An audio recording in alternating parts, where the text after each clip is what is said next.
Steaks operation that left 2 stores with significant losses. By the way. Great. Oh, it looks great. You like that way then? Yeah. Because I would call that medium. I think you'd normally go. No, it's close to medium rare. I mean, I wanted a little more rare. A little redder.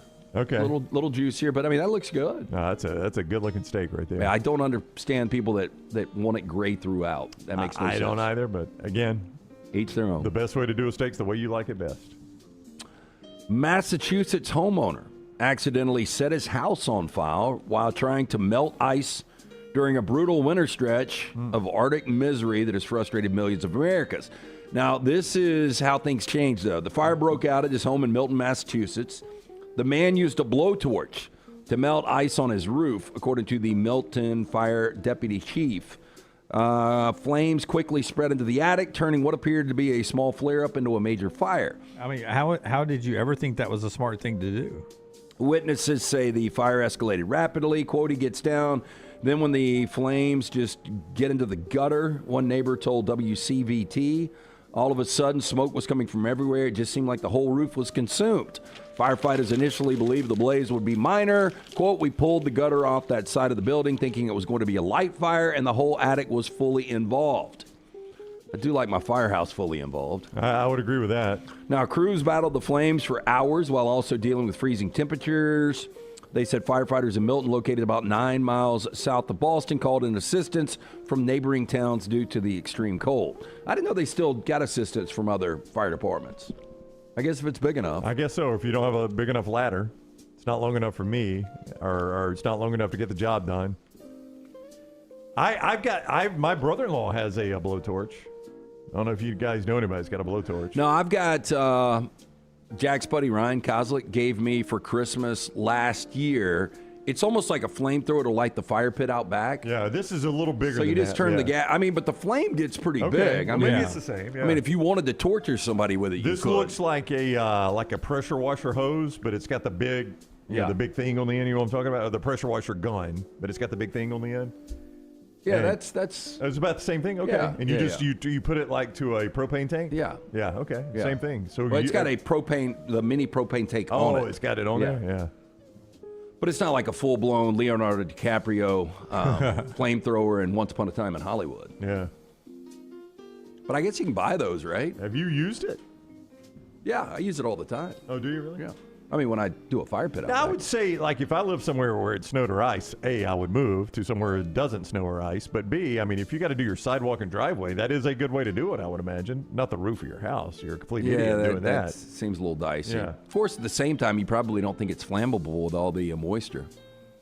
Yeah, but once it cuts through that moisture, to Dunaway's point, it's hitting your shingles. Yep. I mean, those are not designed to withstand a blowtorch. And you dried them out pretty good. Yeah, that's right. Yeah. Story we kind of glossed on yesterday. A TikTok creator in South Florida has gone viral after documenting how he collected, cooked, and ate iguanas that fell from trees during a rare winter cold snap, turning the moment into an educational breakdown of invasive species management. Now, the creator, known on TikTok as Gray Davis, is an environmentalist whose content focuses on, quote, catch and cook videos involving invasive species in Florida. Now, his account serves all today's Next Round on demand through the podcast platform of your choice, Apple, Spotify, iHeart, or Google Podcast, wherever you listen. Always like, follow, subscribe, and turn on automatic downloads so you never miss any part of the Next Round. It's bow time. The Bojangles Chicken Rice Bowl is back. Get dirty rice, slow-cooked Cajun pintos, cheese, and your choice of chicken for just $7.49. But order now. It's only here for a limited time. It's bow time. It's bow time. The Bojangles Chicken Rice Bowl is back. Get dirty rice, slow-cooked Cajun pintos, cheese, and your choice of chicken for just $7.49. But order now. It's only here for a limited time. It's bow time. From driveways to interstates, accidents happen fast. The insurance company's response? Here's our offer. Take it or leave it. Leave it. Call Alexander Shinara Trial Attorneys. Over 250,000 clients. And no, they don't accept lowball offers. They fight, they win. Over $2 billion recovered. Call now for a free consultation. 659-777-7777 or alexwins.law. Physical office location, Birmingham. Jim Dunaway, Lance Taylor, Ryan Brown. Live from the Birmingham Racecourse Casino Studios, the next round, presented by Bud Light, is on now.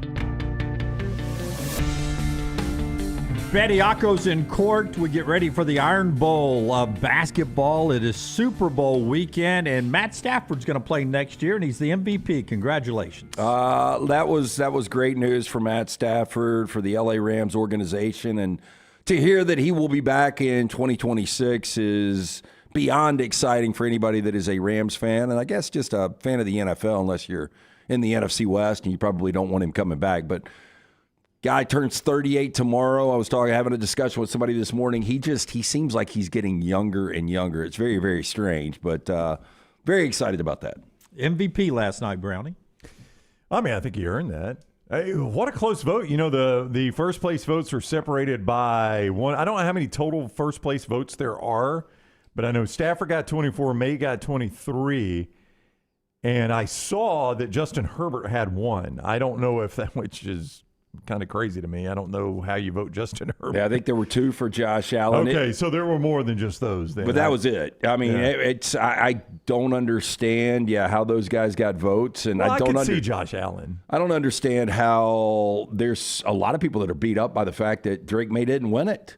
I mean, I think it was a toss-up, obviously. I mean, the vote came down to one. It came down to one vote, a complete toss-up. Yeah, I mean, I get it. I just, watching the two guys, it just seemed like, one was elite, one's really, really good and getting better and better, but the schedules were much different. Yeah, closest vote since 2003. A lot of NFL stuff going on this weekend, but I knew that was big news in your world there, so you could see the surprise on the coach's face and Puka Nakua's excitement and Kyron Williams big went night nuts. for the Rambley. Yeah, it was pretty awesome. I mean, disappointing season, but big night last night. So was it like an award show, like a Grammys or yeah, I watched it. It was so I didn't know when they were going to give it away. I've never watched it before, and I did have not only skin in the game. I was hoping that Stafford might make an announcement, one way or the other. But John Hamm was the host.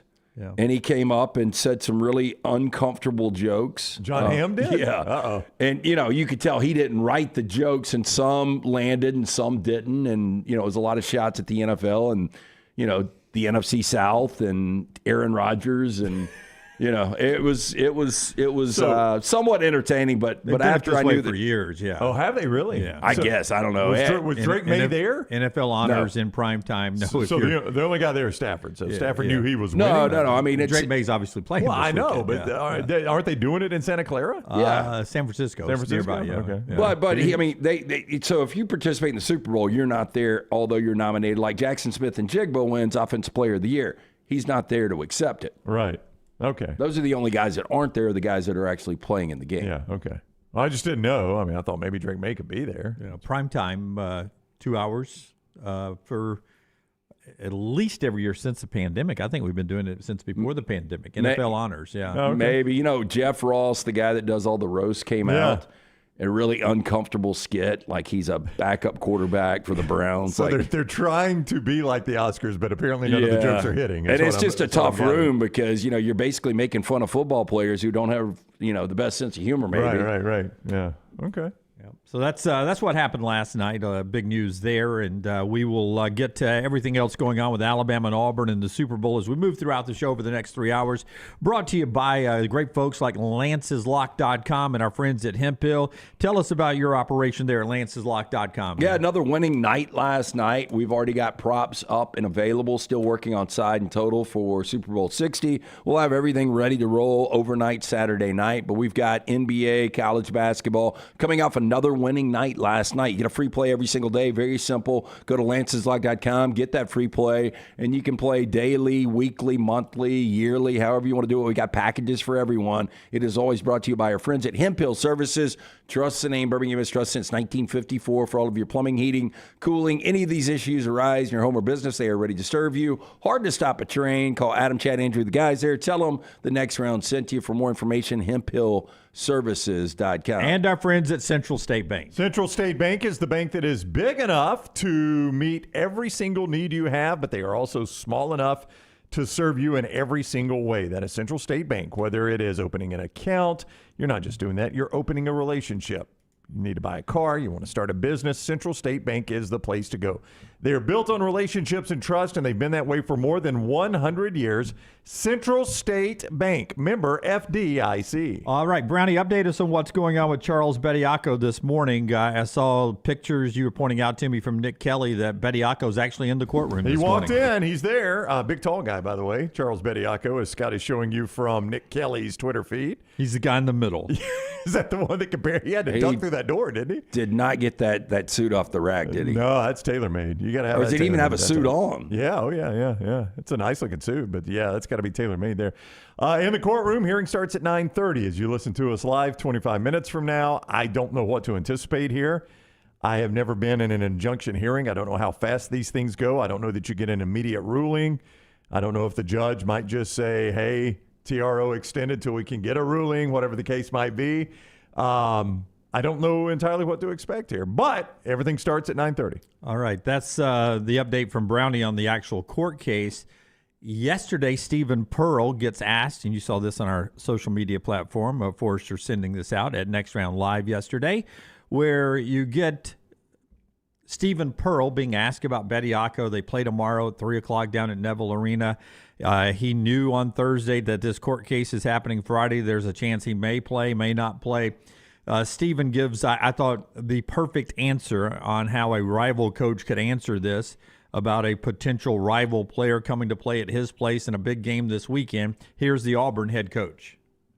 We're just preparing, as if he's going to play. And, I've probably spent too much time, thinking about this. But, man, I feel for the kid in a way. Because, what happens tomorrow if, he gets denied? What does he do? And that's and I probably shouldn't put any thought towards it, but I hope the decision makers in that room have thought through that, because are we setting this kid up for failure by bringing him back? And I'm almost rooting for him to be able to play tomorrow on Saturday, because I don't want him to be in a situation where he's got to make some real difficult decisions if for some reason, this new judge says, no, you're not allowed to play. So maybe Auburn fans are going to be upset with me for saying that, but I don't know, man. I feel for him a little bit, because, I think he's in a unique situation. He's in a difficult situation. I don't know if he is. I mean, how's he in a difficult situation? He's going to get paid his, $300,000-$400,000. He's going to make more than 90% of the people, 95% of the people listening to the show right now. Well, I don't know the facts on what the agreement is. Yeah, I don't think anybody does, but I'm just assuming. I mean, the assumption was, if he's coming back, he's getting paid. Yeah, but I think the end result's probably the same whether he gets to play or not. He ends up playing in Europe somewhere, right? Right, and I think if you asked Alabama fans, do you care if he gets reinstated or if he's able to play or not? I mean, what do you think the percentage is? 50-50 at best? That really don't care? Yeah, because there hasn't been a measurable change in Alabama basketball with this guy playing. I thought, and I was wrong about this, but I thought after the Tennessee loss you could see, oh, wait a minute, this is going to be a different team with Bediako.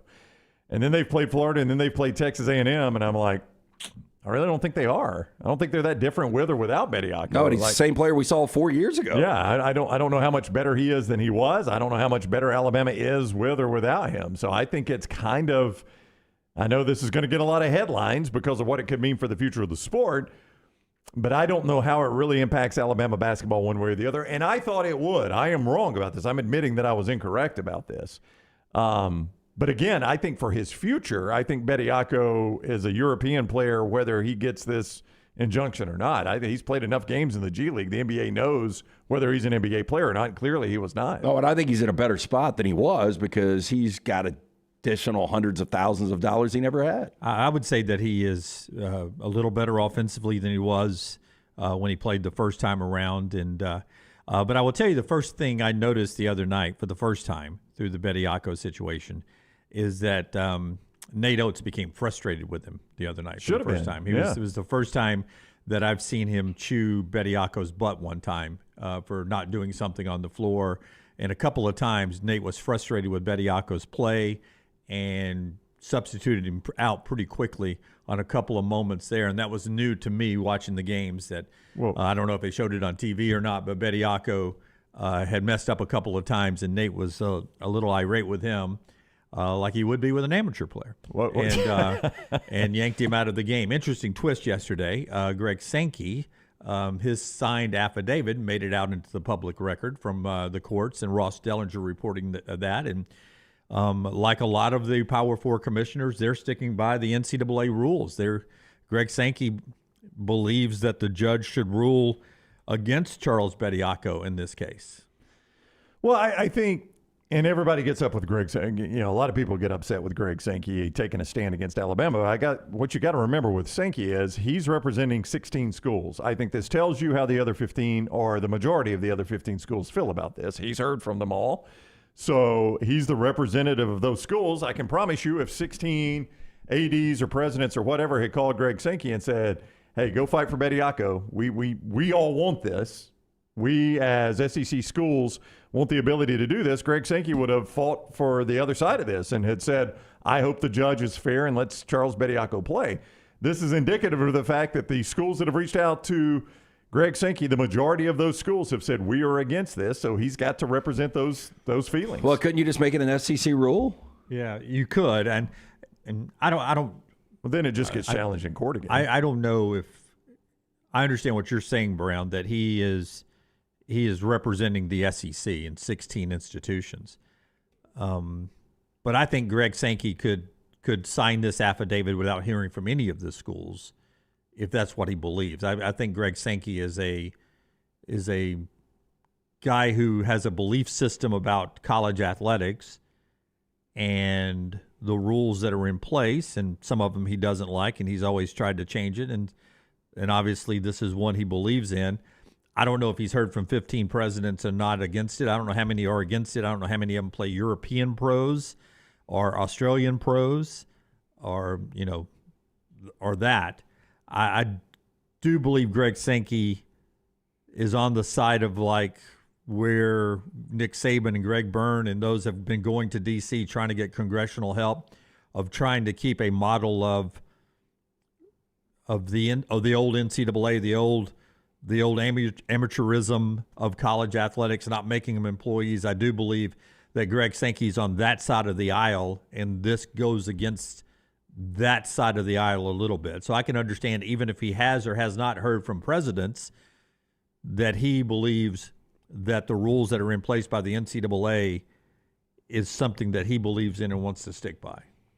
This might end That's up why he signs this. being a landmark decision, but I think we'll look back at this and we'll be like, this was the most wasted time and energy ever over a player. And look, I was wrong. I thought with, him being, against professionals the last couple of years, he would be a difference maker. And ultimately, maybe he is a difference maker. It doesn't look like it after 4 games.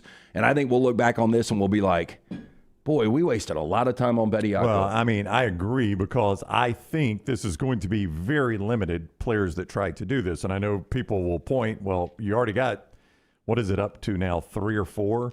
They're not identical to Bediako, but, guys that have played in the G League or whatever. But unless the NCAA does away with the eligibility clock. That's the whole thing people forget about this situation, is the only reason Bediako can do this is because his eligibility clock doesn't expire until the end of this college basketball season.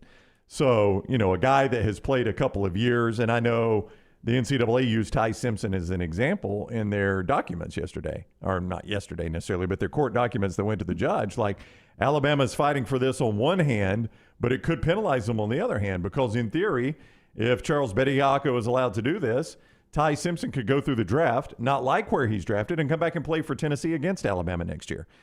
And I would think Alabama would say, well, yeah, we realize that. We're not just trying to get this rule for Alabama. If we get this rule, we know it's going to be across the board. So, but I think these are just going to be such limited situations that, it's going to feel like we spent a lot of time on this to, make a decision for 2 or 3 people. Kevin writes in, I'm eagerly awaiting Greg Sankey's affidavits on Aguilar and Chambliss, those court cases too. Doesn't he have to do that now? I would believe that if you're chiming in on one, then you need to be chiming in on all. They're all in your conference. Yeah. You know what I'm saying? Now, there again, the majority of the 16 ADs may reach out to Sankey and say, we're for this one. In which case, I know you and I disagree. I think Sankey definitely polls the audience. But, I mean, these are obviously all different cases, though. Well, they are. They are. But, I mean, if you're going to comment or at least have a signed affidavit, Sankey didn't necessarily comment on this. He had a signed affidavit as part of the legal paperwork from the NCAA. I will be interested to see if the NCAA attorneys try to get him to do the same thing for Aguilar and Pavia and Trinidad Chambliss. Or if Sankey is not opposed to those, if the attorneys for Trinidad Chambliss and Joey Aguilar go to Sankey and say, all right, you did it for the NCAA, will you do it for us? Do you support us? To the games on the court, after we tell you about a couple of our great sponsors, one of them is our friends at Hoover Toyota. They have put at least 8 wheels under the Taylor family in the last few months. 4 for the daughter, 4 for LT. Yeah. And great prices, but it starts with the customer service you get at Hoover Toyota. Yeah, look, I know you were out there last weekend seeing our buddy Harold, Scott, Harold, Kim, just fantastic people. Not only the Taylor household got a couple of new rides, also our man Bo bought his son a 4Runner just a couple of months ago. Hoover Toyota, servicing Birmingham, Alabama, Vestavia with new used car financing, auto service, genuine Toyota parts. They've been perfecting the art of customer service for over 20 years now with their philosophy to give information to their customers. You can view their inventory, great pricing, hoovertoyota.com, or just stop in. See the incredible staff there located on Highway 150. Their inventory offers a fantastic selection, and their on-site finance department provides affordable financing options. Even after the keys to your new vehicle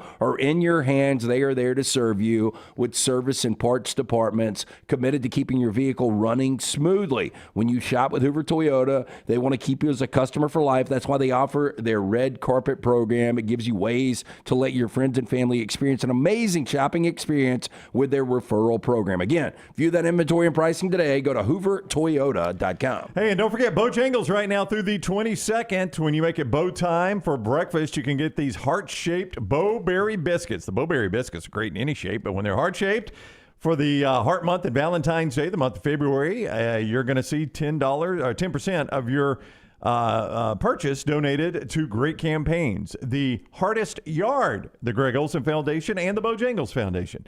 So these contributions support heart care services and research in communities that Bojangles serves, like the one we're in. This is through February 22nd is the heart-shaped Bowberry biscuits at your local Bojangles, where you can always make it bow time. All right, so the game on the court, though, tomorrow, you got 2 5-4 teams in conference starting the second half of conference play down at Neville Arena. One thing to keep an eye on is just the points that are being scored in this game. Alabama averaging 91.5 points a game. Auburn's averaging 84.4 points a game. Phylon scores a lot of points. Holloway scoring a lot of points. Keyshawn Hall is one of the better scorers in the game, averaging just over 20 points a game.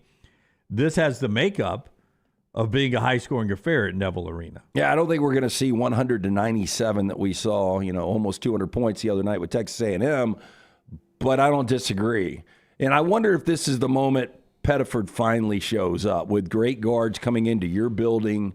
Keyshawn Hall has really carried the scoring load here, but you're just waiting for Pettiford to have this breakout game. There is no way he can continue to struggle shooting the basketball for an entire season. I just don't see it. He's generally been good in the bigger games, right? It's the bigger games where he's kind of stepped up. That's how he got the nickname Primetime Pettiford. And this would certainly, even though neither team is ranked for the first time in actually quite a while, this is a big game because it is your rival and it is your in-state rival. To your point, Dunaway, Brian Edwards, guy I follow on social media at VegasB Edwards, who kind of handles the gambling aspect. The over is 3 straight in this rivalry, as he points out. Combined scores of 184, 179, and 180 over the last 3 games. So the trend you just brought up is the trend that has been common of late in this series. And Auburn's an early betting favorite. I saw them at 1.5 at FanDuel. Is where I saw them at FanDuel. At Kalshi right now, I would list it at 2.5. It should be a little heavier. Yeah. Okay. So Lance in with Auburn a little bit heavier at Kalshi right now. Auburn is at 55%, Alabama at 45%, if you want to take a position there at Calshi. So Auburn a slight favorite there, too. Here's Stephen Pearl on how he thinks his team needs to attack Alabama tomorrow, 3 o'clock, Neville Arena. We can't get into a transition contest, and we can't get into a three-point contest with Alabama because, that's what they do really well. And what we do really well is attack the rim. So, we got to run opportunistically when we have advantage. But when we don't have advantage, we got to run offense. We got to make them cover because that's just, that's playing in the 75 to 80 possessions that's not a strength of ours. So we got to make smart decisions offensively on when to attack and when not to attack. And, we got to attack the rim because that's what we've been good at all year. And then, when the defense, collapses down and gives us open opportunities from three, we got to do a better job of stepping up and making those shots as the game goes on. I would tell you we all remember Alabama at Florida last Sunday when it was 72-26 in the paint. When Auburn went into Florida a couple of Saturdays ago, same floor that Alabama got blown out on and beat Florida, Auburn actually won in the paint 38-28. So Alabama gave up 72 to Florida in the paint. Auburn gave up 28 to Florida in the paint. Yeah, a little bit different. I think coming into that game, I think that Todd Golden wanted to make a statement. And again, back to Steven's point, that's Auburn basketball. That's the way they play. Look, Auburn has an opportunity to, I don't want to say dominate the paint, but, they should control it. I don't think there's any doubt. You would say if you're going to go strength of a team, Alabama's the better backcourt, Auburn's the better front court. Yeah. Is what you're saying here. Alabama's got certainly a backcourt advantage. Auburn's got certainly a front court advantage. So, which one of those would you rather have in this game? I don't know if you could pick one. Which one would you take? Typically in college basketball, you want the better backcourt. You tend to go that way in basketball, don't you? Now, if the threes aren't falling on the road, that makes it a little bit more difficult when the other team's got an inside advantage. It is an interesting matchup on the different styles that they want to play, though Auburn shoots more threes this year than they have in recent years with Steven in control now. One note, one of Brooks' beautiful graphics yesterday made a great point. If Alabama can get to 100, he's got the graphic out at Next Round Live. Nate's 36-0 when they score 100. That's pretty good, right? Oh, yeah, I'd say so. I would say so. Yeah, I would think even like a 1 or 2 off where you go to overtime or double overtime and, you score that number, but you still lose the game. So that's pretty impressive. Yeah, that's a magical number. If you're unbeaten, you're 36-0. That's really interesting. Our guy Clarence here in the building, big Alabama fan, saw that graphic and brought it up to me the other day. And he's like, I guess all we got to do is score 100 points. I was like, you ought not be losing a game if you score 100. 30, it is an impressive number. No matter how shaky your defense can be. I don't care if you're good defense or not. If you're scoring 100 points, there's very little excuse for losing a college basketball game. Yeah, I think it comes down, can Alabama defend without fouling? Auburn does such a good job of getting to the rim and then getting to the rim and getting fouled. So we'll see if it becomes a foul fest or not down at Neville. Tough that ticket is tomorrow. Obviously it's a sellout on paper. I got friends who are season ticket holders. The market hasn't been as fierce for the open market ticket as it has been in the past, but I don't know about this game. I think some of it is, like I said yesterday, about Alabama's crowds. Last year it was 1 versus 2. We had number 1 in the country versus number 2 in the country when they first met in Tuscaloosa this time last year. Would you say on paper? Now we're 5-4 versus 5-4. Yeah. Would you say on paper right now it is the most expensive ticket in college basketball? For tomorrow? Yes, because Duke is at North Carolina. If it would be North Carolina at Duke if that game was happening tomorrow. But I would say yes. It's more than the ticket between Illinois and Michigan State. It's more than the ticket in College Station, and it's more than the ticket at BYU between Houston and BYU. So, yes. It doesn't even really look close. Tennessee, Kentucky is $126. I'd say it's $158 at Neville. Houston and BYU is $104. No, this is Oh, no. The Duke, North Carolina kills it. $458. Are you kidding? In the Dean Dome? Is the lowest ticket right now, which that's just, damn, is there anything to do there in February? Yeah, it is snowing, the I'm Alabama sure. Auburn ticket is low as $228. I mean, it's solidly the second highest ticket out there right now. And so that's tomorrow. We'll talk more later in the game. Stephen having his news conference yesterday. Nate Oates gets behind the microphone a little bit later on this morning. And Forrester will be after hours sending that out on our social media platform as he does almost 7 days a week at Next Round Live. You'll see what Nate Oates has to say about this rivalry game coming up. One more thing to get to in this opening segment is, but as Brownie says, our friends at Kalshi standing by where you can take a position on a lot of things in the world, but including some of the big sporting events. And I just ran through some basketball this weekend. Marquee games, Duke and North Carolina, Illinois in East Lansing to play Michigan State, Houston in Provo to play BYU. You got Alabama, Auburn. You got Florida and Texas A&M for first place. Really good basketball weekend. Yeah, and our friends at Kalshi want to let you know you can trade using Kalshi now that it's legally available in all 50 states. Kalshi really started to make their name back in that 2024 presidential election. Their odds often cited to who was favored to win the presidency. Now the first platform to allow you to place sports trades legally in all 50 states. If we use Super Bowl 60 as an example, you can only play who will win the game. What really makes Kalshi so unique, they also have a very active in pop culture, politics. You've got the Oscars coming up. You can get a position on all that stuff, Brown. You absolutely can. In fact, right now, the Super Bowl right there, Seattle, New England, 69% Seattle, 33% New England. And as Scott pointed out earlier, right now, just to the right of the search bar he pulled up there, if you want to go to the sports view that you're more comfortable with, you can do that as well. And click on Sports View, and then you see point spreads and things like that. So whichever view you're more comfortable with, you're playing the same exact thing. It's just the view you're more comfortable with. Now, Scott's going to go pull up Auburn and Alabama playing down there on the Plains, Neville Arena, where we'll see who the better team in the state is, at least for one game right now. If you want to play that game currently, 55% Auburn, yes, 45% Alabama to win. The yes at 56 cents, the no at 46 cents. That's pretty tight right there. You can play that right now or wait till tomorrow. Just go to Kalshi.com. Use code TNR for $10 when you deposit your first $10 there at Kalshi. Download the Kalshi app. Fun on the Kalshi app and take it anywhere you want to go. Kalshi.com or the Kalshi app. Code TNR. I'm looking at the Kalshi app right now. 60% chance that I don't speak Spanish, but Bad Bunny's first song is expected to be Titi Me Pregunto. Yep. Couldn't name one Bad Bunny song, so I'm going with that one right there. That's my position. Yeah, I hope I'm pronouncing T-I-T-I correctly. I know what I used to call it when I was little, but I don't know what that means in Spanish. Anybody?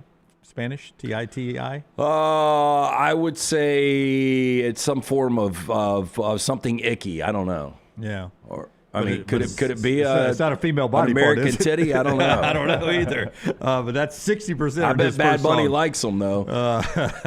Who doesn't, right? That's Bad Bunny's halftime opener. You can play that at Kalshi as well.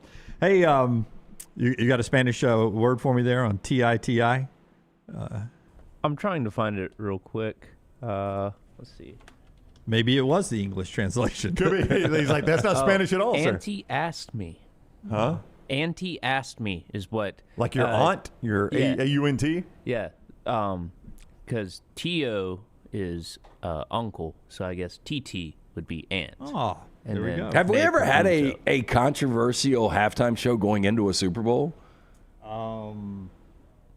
Like, I mean, is there, like, I know we had one coming out with Janet Jackson and Justin Timberlake. I really don't think so, no. But Yeah. everything today is controversial, so no matter who you Yeah, pick, that's true. there's somebody's going to find controversy in it because that's the way our country acts right now. So are people like mad that Bad Bunny is performing? I think there's faux outrage. Yeah, I think Yes. it's from the arguments that I have heard on social media, this is America's pastime. This is a great American event, and why is Bad Bunny performing? Which I think, as is most things in this country, 99.9% of people do not give a rip. They're going to watch the Super Bowl, and they'll watch halftime, and they'll either like it or they'll dislike it. There's a 0.1% that makes it, on both sides, 0.5% on either side that is going to make it controversial based on something. Yeah, the first Super Bowl halftime show I was ever privy to was U2, and I think they're from Ireland, right? They're not from the States. Yeah, they're Irish. Yeah. That's widely regarded as one of the best of all time. Halftime shows. That's all happening Sunday with the Super Bowl. Todd Fuhrman joins us in 30 minutes. He's got prop bets like will people to throw a pass in the Super Bowl over under 2.5. That means a non-quarterback or a backup quarterback throws a pass. That may be my favorite prop bet of the weekend. Over 2.5 people throwing a pass in this game. Because, got a couple of banged-up quarterbacks. Could get a little QB2 in for a play. Furman told me last night we can throw him any game prop. He's ready for it. Okay. He said, entertainment props, not my thing. Looking forward to that coming up in 30 minutes. When we come back, some college football news. The show today being brought to you by our wonderful friends at Storm Restoration Roofing. That's Greg from Pell City and his wife, Andrea. They own the company. It's been locally owned for over 20 years. Let me first tell you this. If you have something happening with your roof or if you think it's time to get a new roof before you call your insurance company, just give Greg a quick call and say, Greg, I love the next round. And Jim said, call you before I call my friends at insert insurance company here. And Greg will say, I understand. Let me swing by your house real quick. Boom. He swings by your house. He takes a look and he says, okay, tell your insurance company this, this, and this. At least let Greg know first. And before you file your claim, he may be able to help you because he knows a lot of these insurance guys, and he's been dealing with them for over 20 years. So make Greg your first call. He'll also give you a free no-cost roof inspection, 205-542-3531. He's A-plus rated with the Better Business Bureau. He's got a soft wash program that can make your roof look brand new or at least newer. Looks good if you're keeping your house. It is a must-do if you're selling your house. It's going to add value to that house. It's all right there at stormrestorationroofing.com or call him up, 205-542-3531, stormrestorationroofing.com. Follow Scott Forrester on Twitter at Scott Forrester TV. From driveways to interstates, accidents happen fast. The insurance company's response? Here's our offer. Take it or leave it. Leave it. Call Alexander Shinar Trial Attorneys. Over 250,000 clients. And no, they don't accept lowball offers. They fight, they win. Over $2 billion recovered. Call now for a free consultation. 659-777-7777 or alexwins.law. Physical office location, Birmingham. To everyone who craves a fresh meal made just for you, let our team member Jacob share what's special about Culver's. In Wisconsin, our food comes from the heart, and taking the time to handcraft your meal with care is how we've always done it at Culver's. It's why your Butterburger doesn't touch the grill until after you order. Come to Culver's and let us serve you a Butterburger made special just for you. From Wisconsin with love, welcome to Delicious.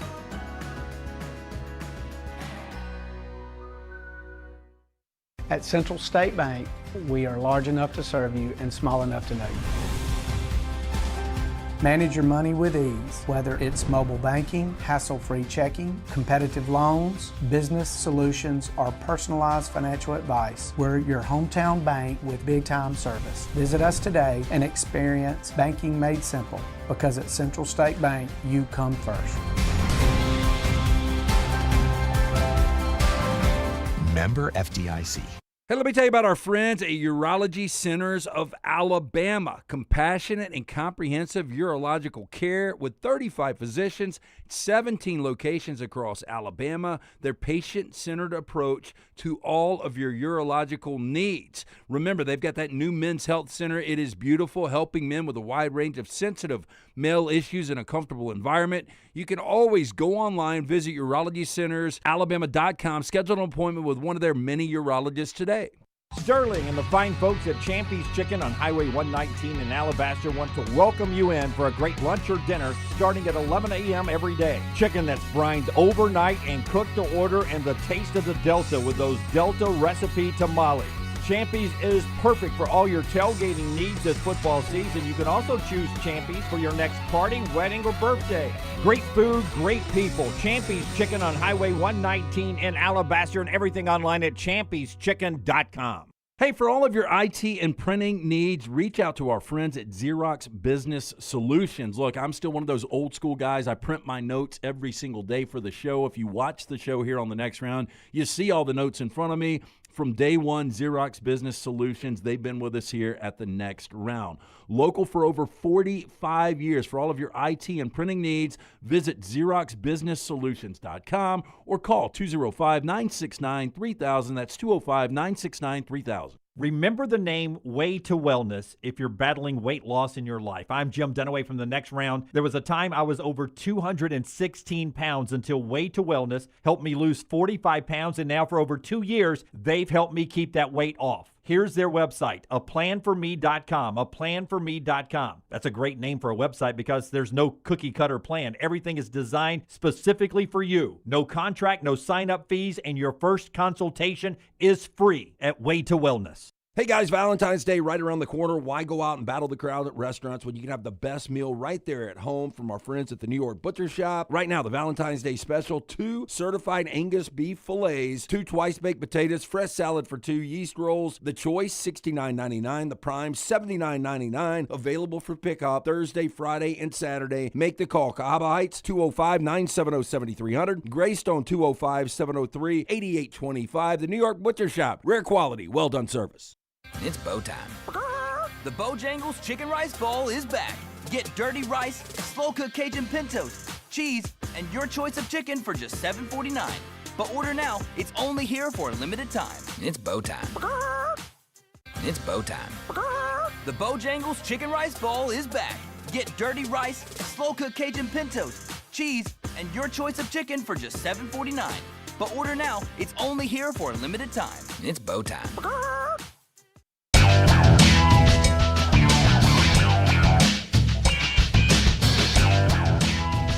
Back with you on the next round as we work our way to a big Super Bowl weekend. 5:30-ish kick on Sunday. They're usually pretty close to that 5:30 number. 5:30, 5:33, 5:35, 5:37. Probably can bet on the actual kick time. I don't know. But 5:30 Central Time Sunday on NBC and Peacock as we get going this weekend. The show being brought to you by our friends at A+. Brownie, they've changed the way your home looks. Yeah, and they can do it for anyone that wants to have Brad Bell out there to look. And Brad will come out, AlabamaBathroomModels.com, if you want to see before and afters from what Brad does. You can see it at AlabamaBathroomModels.com, AlabamaBathroomModels.com, or give Brad a call if you want him to come out and look at your job. 205-422-1758, 205-422-1758. When it came time to redo the master bath in the Brown house, my wife Jennifer scoured the internet looking for the right person for the job. Brad Bell was the guy she found, and I am thrilled she did because he did tremendous work for us. 205-422-1758, 205-422-1758 for Brad Bell. Again, AlabamaBathroomModels.com. Now, here's what he specializes in. Not saying it's all he does, but it's what he specializes in: master bath, kitchen, and master bedroom closets. The reason he specializes in those rooms are you're going to spend a lot of time in them. You want them to look the best they can and be as functional as they can. And when you go to sell your home, you're going to get some of your money back on those rooms. Master bath, kitchen, and master bedroom closet. So think about that. AlabamaBathroomModels.com or 205-422-1758. Another, and we'll talk to Fuhrman again coming up at the top of the hour on these props. Drake May 0 touchdown passes. Is that a prop I can do? Oh, yeah. So you can – there'll be props, 1+ touchdowns, anytime touchdown for Drake May, 2+, 3+, 4+, and so on. So you could do Drake May to not score a touchdown or to not be involved in a touchdown. Like the Patriots may score a touchdown. I think I'm going to go Drake May doesn't throw a touchdown. Can I go that the Patriots don't score a touchdown, that they only get field goals? Oh, I mean, I would just hammer the team total under then. Yeah. If you're thinking about doing that. I mean, really. But, I mean, what are the chances? So Drake May in the postseason, I guess he did have a better than advertised game against Houston. But, I mean, no passing touchdowns last week. Yeah. To your point, though, Houston, really good defense. Broncos, really good defense. Here's Drake May on playing the Seahawks. Wait for it. Another really good defense.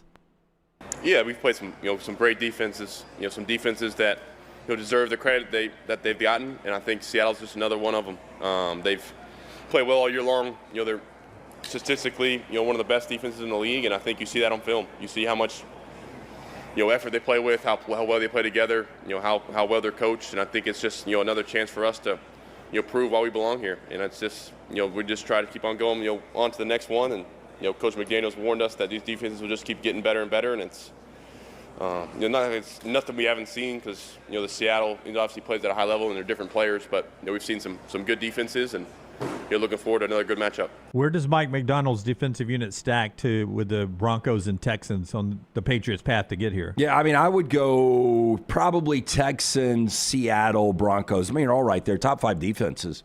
The interesting thing is he didn't face a defense better than the 12th overall defense in Buffalo in the regular season. But, outside the Denver game, and I think a lot of that was, and I don't know if you guys agree, twofold. I don't think Josh McDaniels had to do a lot offensively because they were playing Jarrett Stidham. And then the other thing, the conditions were so bad. But when you look at how he played against both the Chargers and Houston, he played well. Like you used the criticism against May that a lot of people have, and Orlovsky has been the one pushing back on that as, boy, terrible strength of schedule for them. Strength of schedule is bad in the NFL. It's a bad stat. I don't mean to use that, but the teams they have had to face to get this point haven't been the best teams in the NFL, and certainly Seattle has played better teams, it seems.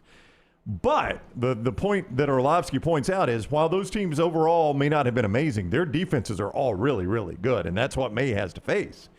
That Texans defense, as bad as Stroud played in the playoffs, their defense was spectacular. The fact that they were playing a backup quarterback against Denver certainly factored in, but that Denver defense has been spectacular all year. He's at least had to play some really good defense. Yeah, this is just crazy. I know we say life comes at you fast, but if I would have taken you guys back 2 years ago and said, hey, man, on February 8th, either Drake May or Sam Darnold is going to be a Super Bowl champion winning quarterback. Wow. It just sounds impossible, especially the Sam Darnold. Sam Darnold was the one that said it more impossible. And Drake May, if you told me in 4 or 5 years. Yeah, but at least May at the end of last year showed signs of being this. Yeah, but the Patriots were so bad last year. I know. Give me cut number 8 if you can, Tyler, before we do our spotlight today in college football. Speaking of Sam Darnold, here he is talking about, you said it last week and again this week, is it his 5th team? Yeah. Is that right? Yep. 5th team? Here's Sam Darnold on his journey now to possibly being a Super Bowl champion. I would say, first of all, I'm very internally motivated, and I understand that. And I know that, I'm going to push myself harder than any, like you said, external force could ever push me. And so that's kind of, again, that goes back to, just who I was, my parents raised me to be, and that's it. And then, it's great to be in this situation, to be playing in a Super Bowl, to be with those guys in this locker room. But I understand as well that I don't think this would be possible without the bumps that I kind of went through early on in my career. So he's had this journey to get to this point, which is really amazing, and I'm going to make a point on that coming up here in a second in our spotlight. Yeah, just real quick, and that has been the thing I've appreciated about his approach to this week is he has accepted those failures as building him into who he is. This is not like some sort of revenge tour against these teams that had him and let him go or traded him or whatever. This has been like, hey, those are great moments. I'm here to win a Super Bowl for the Seahawks. It's not some sort of revenge tour. And by all accounts, just such a good guy. It's just hard to believe that the Achilles heel on this team seemed to be Sam Darnold. This guy has not thrown a pick since December 28th of 2025. So he has not thrown one this year. 3 consecutive games, 79 attempts, no picks. He's playing at the highest level, and I don't know if you guys agree. Best game I've ever seen him play was the NFC Championship game. He was fantastic. Answered the call on every drive. Let's do our college football spotlight sort of off of this Sam Darnold journey. The College Football Spotlight. Shannara Spotlight presented by our guy Alexander Shannara every single day. Shannara.com. You don't pay a dime unless they win your case with the Alexander Shannara trial attorneys. Now, You know by now, Alexander Shinara handles personal injury cases. What you might not know is he also handles cases like fire and storm damage cases, bad drug and device cases, employment cases, worker compensation. It goes on and on and on. Look, when you find yourself in need of an attorney, Alexander Shinara Trial Attorneys. You don't pay a dime unless they win your case. Shinara.com, Shinara.com. Spotlight today, Brooks's graphic yesterday at Next Round Live on the best passing seasons in college football since 2000. It is still the Joe Burrow 2019 year, which is amazing. Bryce Young. And there at number 4 is the Mac Jones season of 2020.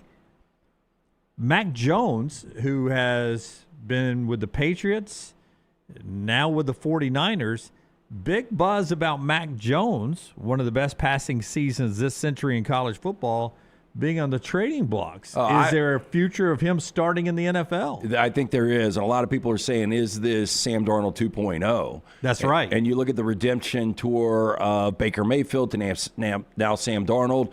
You know, when you watch Mac Jones, and I don't know, again, always bring it back to the Rams, that Thursday night game San Francisco played in SoFi, he couldn't miss. And him and Kendrick Bourne, kind of that combination, I mean, he was incredible. So I think if he gets in the right system, like if I'm Minnesota and Kevin O'Connell, would much rather have Mac Jones than where J.J. McCarthy is. And I'll tell you this, as a Rams fan, or if you're, I don't want to say the Jets, I don't even want to include them, but instead of the Rams going out and getting a Ty Simpson in the first round, I'd rather have a Mac Jones. I think Mac Jones in the right system can be really, really good. I don't know how you guys feel about that. Well, I think watching Sam Darnold do what he's done, I think only helps Mac Jones. So I'm not going to doubt him because I think there's a little Sam Darnold in him. You know what I mean? Yeah, and look, in those massive numbers he put up in 2020, that was in, what, 13 games? 13 games, Yep. and Burrow got 15? Against the best of best competition. Oh, yeah. Right? Against the hardest schedule, name-wise, anybody's ever played. Yeah, Burrow did get 15, but he wasn't overtaken with 2 more games. No, I mean, Burrow's no. numbers are insane. Yeah, Mac Jones, 4,500 yards in 13 games. You're talking, what, 350 a game-ish there? So you'd add another 700 yards maybe. I mean, he'd be at 5,200. He wouldn't be too far from Burrow. I hate everything, I hate system quarterbacks when we say that phrase because every quarterback has a system they play for. But Burrow, Bryce Young, Will Rogers with the system quarterback there. Not really an NFL future for Will Rogers, right? Mac Jones, Kyle Trask has been the backup in Tampa for years. Finally changed that up this year. Yeah, by the way, if you want to know if Dan Mullen's a good coach or not, look at Kyle Trask right there. There's Jackson Dart, whose the future looks good. Stetson Bennett's year there. Johnny Manziel. Garrett Nussmeier down at number 9. There are people starting to talk that maybe Nussmeier could be the second quarterback off the board. Well, had a really good week in Mobile last week for the Senior Bowl, so there are a lot of people that believe that Nussmeier may be getting to the point we thought he would be at earlier this season. I thought it was a disappointing season. I think most people did, especially with the wins and losses. I think there's a lot of NFL GMs and front offices that are confused on who the number 2 quarterback is.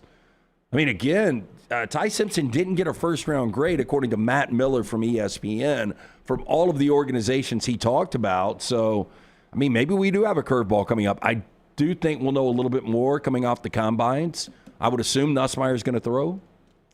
If he's completely healthy, but he went to the Senior Bowl, so I guess he's healthy enough to do the combine. It'll be interesting to see if Ty throws at the combine.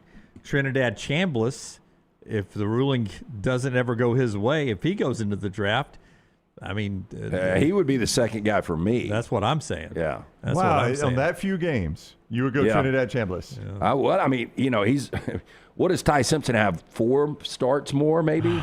Not many more. Not many more. I mean, it's a gamble on Ty Simpson. Don't get me wrong, but boy, on Trinidad Chambliss, I mean, you've got 2/3 of a season basically to go on. Yeah, I mean, Nussmeier, you've got a lot more. I mean, film. You drafted Mac Jones on 13 games. That's exactly right. It didn't necessarily work out, but I mean, we'll see. We'll see. But you drafted him on 3rd. Well, I say that he had 4 starts when Tua was hurt, right? So 17 games, I guess. Drafted Matt Castle on none, right? Was that who was the guy that? Yeah, it was Castle. It's Castle at USC was never the starter. But you remember back then, though, they said like the borderline is 16 games. I think that was with Sanchez. I think Sanchez maybe didn't have 16 starts coming out of USC, and everybody was like, boy, normally the NFL, the minimum is 16 starts that they'll even consider drafting you. And now, I mean, that's out the window. Before we get to our viewing menu, our friends at Urology Centers of Alabama help you out with so many things, men and women, and they've been doing it for over 70 years. But specifically for the guys who watch and listen to our show, prostate health is something that will impact you either on a very, very severe way or just a nightly way as you get older. So early detection and staying on top of your prostate health is so important no matter your age. And Urology Centers of Alabama can be a great base to help you feel safe and healthy when it comes to your urological tract. 16 locations, 70 years of compassionate services, all at Urology Centers of Alabama. To get the absolute top-rate care, call this number to schedule an appointment, 205-930-0920, or go to urologycentersalabama.com to get details, urologycentersalabama.com. And our friends at Michelson bringing you the viewing menu today. Yeah, make that phone call that I made way back in 2003. If you wear contacts or glasses, you're wasting money each and every year. I'm speaking from experience. 205-969-8100. Ask for Amy Toe, the next round Cynthia. She will hook you up with a hassle-free consultation, zero to lose, to find out if LASIK is right for you. Dr. Mark Michelson, Dr. Jen Michelson, best in the business. For more information, michelsonlaservision.com. So last night I did a double feature. I did Strangers Chapter 3 and then saw the movie Whistle, both horror movies. Both of them sucked. Okay. So you didn't like them? You know, the amazing thing is, going into a lot of these movies, they're going to suck, but you still punish yourself by going through with it. See, I knew Strangers Chapter 3 was going to be trash because... Yeah, you told us yesterday. The last two were trash. I had no anticipation of this train wreck somehow miraculously landing a backflip and being perfectly fine. But Whistle, I actually had a little bit of hope for, just being like a little disposable, fun horror movie, and it was just dumb. It's concepts you've seen 1,000 times before, and the cast of characters is just incredibly dumb. They make all the wrong decisions, and there's never a reason for it. Is it almost like the Geico? Hey, let's go hide behind the chainsaws? Basically, they're playing around with the Aztec death whistle. I mean, I knew that was going to happen, but they're even dumber than I thought they were going to be. But anyway, we've got more new releases today. First up is Dracula. I got to see that on Monday. What'd you think? It was an interesting concept that he keeps waiting around for the girl to cycle back through reincarnation or something like that, right? Yeah, he waits 400 years after his wife dies. That's patient. Yeah, but I do think that, I mean, would you guys not agree, if you're around, if you're immortal, and you hang out for 4 centuries, you're probably going to see a semblance of a doppelganger that looks like somebody you loved in the past. Oh, sure. Yeah. So that's basically what happens. And it goes more of that gothic romance sort of vibe than a horror vibe. So I preferred Nosferatu from 2024, but other people might prefer Dracula. Yeah, the reviews aren't great. The reviews are not great. I thought it had some quality cinematography. Maddie wants to see it because I think it's more of a love story. Is that fair? Yes, 100%. More of a love story. It's really, one scene that I saw excerpt, it's really strange when the other vampire starts singing Taylor Swift love song. Yeah. Yeah, no, I'm kidding. I was about to say, it's so, I can't tell if you're kidding or not. Like, it I can't believe, well, this is kind of a take on oh my gosh, what's the movie I'm looking for with Jason Segel and Mila Kunis? Forgetting Sarah Marshall. Oh, yeah. Yeah, like how do we not have a Dracula or a vampire musical by now? Yeah, that's true. That was really, really good. Is Dracula the most used character in film history? Possibly. Yeah, probably. Because, I mean... My wife asked me that when we saw the trailer. She's like, my goodness, how many Dracula movies have there been? Now, I would think Spider-Man's got to be close with the Avengers, I'm guessing, because you had Really, it's not. I would think Christopher Lee played Dracula like 9 or 10 different times. Okay. And that's just him. That's not considering like all the Nosferatu adaptations, because that's just a German remake of Bram Stoker's Dracula. Vincent Price, Fright Night, Chris Sarandon. I mean, did Tom Cruise play Dracula one time? Yeah, Lestat he played Interview with the Lestat Vampire. in Interview with the Vampire. Is it Lestat? Mm-hmm. Yeah. You see my French? Lestat. Lestat.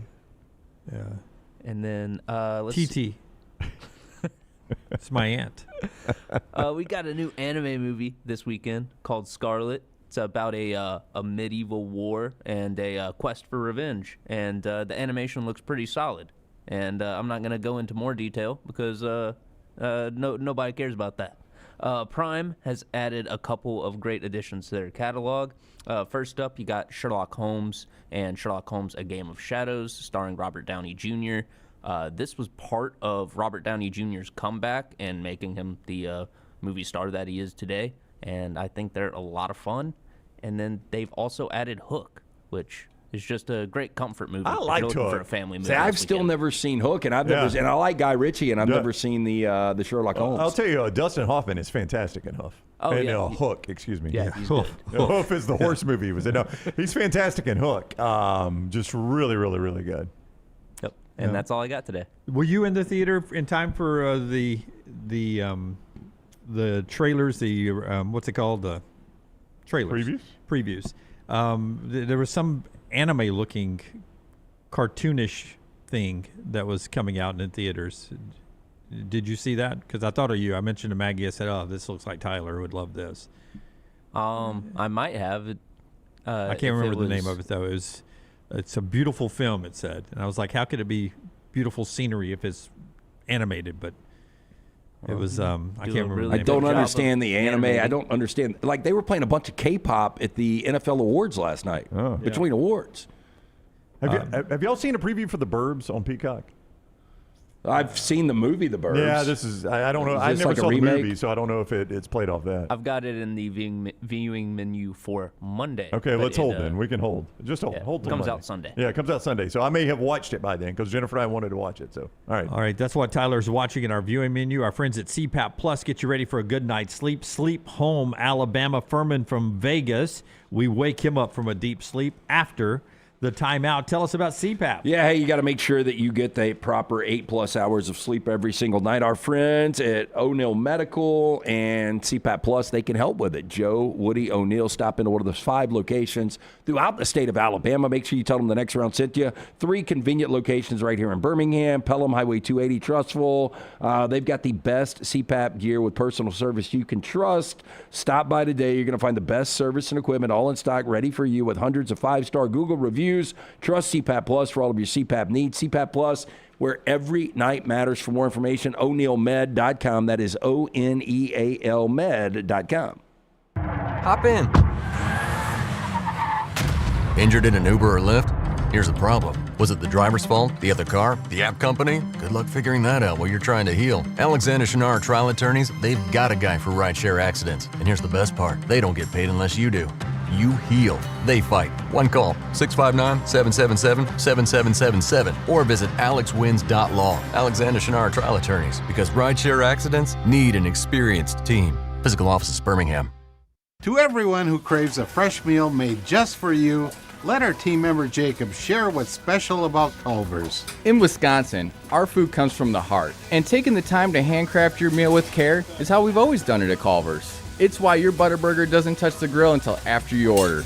Come to Culver's and let us serve you a Butterburger made special just for you. From Wisconsin with love, welcome to Delicious.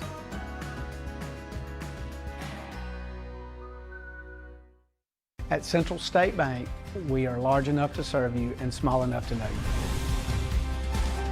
Manage your money with ease, whether it's mobile banking, hassle-free checking, competitive loans, business solutions, or personalized financial advice. We're your hometown bank with big-time service. Visit us today and experience banking made simple, because at Central State Bank, you come first. Member FDIC. Hey, let me tell you about our friends at Urology Centers of Alabama. Compassionate and comprehensive urological care with 35 physicians, 17 locations across Alabama. Their patient-centered approach to all of your urological needs. Remember, they've got that new men's health center. It is beautiful, helping men with a wide range of sensitive male issues in a comfortable environment. You can always go online, visit urologycentersalabama.com, schedule an appointment with one of their many urologists today. Hey, there's nothing worse than waking up to a plumbing problem. Don't get caught in a flooded house. Call the guys at Hemp Hill Services. Adam, Chad, and the team at Hemp Hill are the only ones I trust to fix it and fix it right the first time. Hemp Hill Services does it right and always at a fair price. For all of your plumbing, cooling, and heating needs, trust the name that Birmingham has trusted since 1954. That is Hemp Hill Services. Call now, 205-229-2090. That's 205-229-2090. Remember the name Way to Wellness if you're battling weight loss in your life. I'm Jim Dunaway from The Next Round. There was a time I was over 216 pounds until Way to Wellness helped me lose 45 pounds, and now for over 2 years, they've helped me keep that weight off. Here's their website, aplanforme.com, aplanforme.com. That's a great name for a website because there's no cookie-cutter plan. Everything is designed specifically for you. No contract, no sign-up fees, and your first consultation is free at Way to Wellness. Storm season is here. Make sure you have a plan of action in place right now. Greg from Pell City and Storm Restoration Roofing should be your first call when storms hit. Insurance companies love working with Storm Restoration Roofing because of Greg Nelson's name and reputation in the industry. When storms hit, call Greg Nelson. He's local, 205-542-3531. He's the home of the free no-cost roof inspection. Greg from Pell City on Facebook, 205-542-3531. It's Storm Restoration Roofing. It's bow time. The Bojangles Chicken Rice Bowl is back. Get dirty rice, slow-cooked Cajun pintos, cheese, and your choice of chicken for just $7.49. But order now. It's only here for a limited time. It's bow time. It's bow time. The Bojangles Chicken Rice Bowl is back. Get dirty rice, slow-cooked Cajun pintos, cheese, and your choice of chicken for just $7.49. But order now. It's only here for a limited time. It's bow time. Jim Dunaway, Lance Taylor, Ryan Brown. Live from the Birmingham Racecourse Casino Studios, the next round, presented by Bud Light, is on now. We get to Todd Fuhrman right after I remind you our friends at Walk-Ons is a great place to go watch the big game this weekend, right? Our friends at Walk-Ons, it's always game day. Trussville location, always fire. You can keep it $1 over at the Stadium Trace. That's 100 for you olds out there. Keep it 100 out there with the folks at Stadium Trace. And, of course, ours here on Highway 280. Great Cajun cuisine. Wonderful, wonderful chicken wings, both bone-in and not bone-in. The Varsity Burger. It's all right there with the great beers on tap at Walk-Ons, wall-to-wall TVs. Go by, order on the app, or stay in and watch the big game. It's game on at Walk-Ons. All right, Todd Fuhrman, CBS Sports, former odds maker, Caesars Palace, and Todd Fuhrman on social media. It is Super Bowl weekend. We'll talk a lot of that with Fuhrman. What is up, Todd? How are you today? I'm doing well, gentlemen. Hopefully you guys are as well. Always bittersweet when we get to this point in the football season. We have one more game to go before we get 8+ months and we start counting the days until spring practice and everybody back on campus and the NFL guys in camp in early August. I know. It is very, very sad when football season comes to an end. I know. Way to start with a positive. No, it's so uplifting. Rock bottom, we're going to build from there, Dunaway. That's how we do things around here. Okay. Go rock bottom and build up. Before we talk Super Bowl, and we'll talk plenty of Super Bowl, let's hit on college basketball real quickly. Alabama and Auburn playing down at Neville Arena on Saturday. I have seen it at Auburn 1.5. Lance says he would be closer to Auburn 2.5. Todd Fuhrman's power rankings put this where? Puts it right in the middle with Auburn a 2-point favorite for the game. Tough spot for Alabama. Not exactly what you wanted to see last weekend against Florida defensively. A nice little bounce back win with a old school type basketball game against Texas A&M in the middle of the week, playing a little track meet basketball. Should be a high scoring game. Do anticipate a total coming out in the mid to high 170s. but do believe that Auburn will open in that 2, or should be in that 2 range. So I'm right in line with LT and exactly what we're seeing in the market. Interesting. Public, obviously, all over the favorite here. But if you look at favorites of 3+ in the big game, 2-9 against the number since 2003. I mean, when you look at it on the surface, I mean, this number seems very fair, light, if anything, right? Very real scenario in a game like this where you can get the favorite to win and the underdog to cover, which would be the best case scenario for the sports books I've spoken to. And it feels like a broken record every year where they're rooting for the favorite to win, just not to do so by margin. So they're able to kind of thread the needle. My number on this game is 4, so I'm not running to try and make a compelling case for New England here as a 4.5-point dog. If the number drifted out a little bit further, I'd love to be able to grab the Patriots for a value bet at +6 minus $1.20. When you're handicapping a game like this, I think there are so many questions on both sides, quite honestly. You know, New England, can the offense do a little bit more than what we've seen in the 3 postseason performances thus far? Now, those did come against pretty good defenses in the Houston Texans, the Denver Broncos, and the Los Angeles Chargers. 2 games played in weather, but they're going to have to do more on the offensive side against another stingy defense in Seattle. And with the Seahawks, you know, is this group as complete as a team that we've seen over the last couple of weeks? They did have the luxury, though, of playing 2 divisional opponents that they were extremely familiar with in their own building, and a 49ers team that was banged up, and then outlasting the Rams, getting the Rams to come up short in the goal-to-go situation with about 5 minutes left in the contest. So I'm curious to see which team will break tendency, and if New England continues to blitz at the aggressive rate that we've seen this playoff, which is up about 14 to 15% from what they did during the 17 games of the regular season. Let's talk some props, and if the first one I want to go with is Patriots not scoring a touchdown. Is that something I can play, and what do you think about that?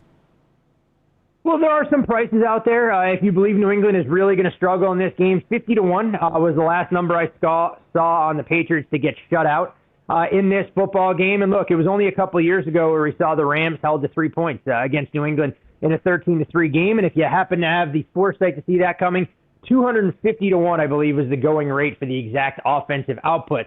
I'm not as bearish on New England and their offensive capabilities here. I think there's a path where they're going to be able to run the football a little bit and be methodical, moving it between the 20s to potentially give them an opportunity to take a few shots at the end zone. I like the fact that if you're going through the coaching staff, that Josh McDaniels has been here before and called plays in a game of this magnitude.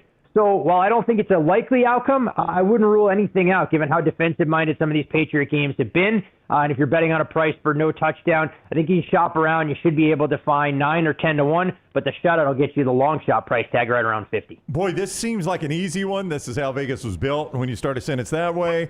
Both Sam Darnold and Drake May complete 25 or more passes, plus 2,000. That is a big number, but I mean, the path to Sam Darnold and Drake May each having 25-plus completion seems pretty narrow.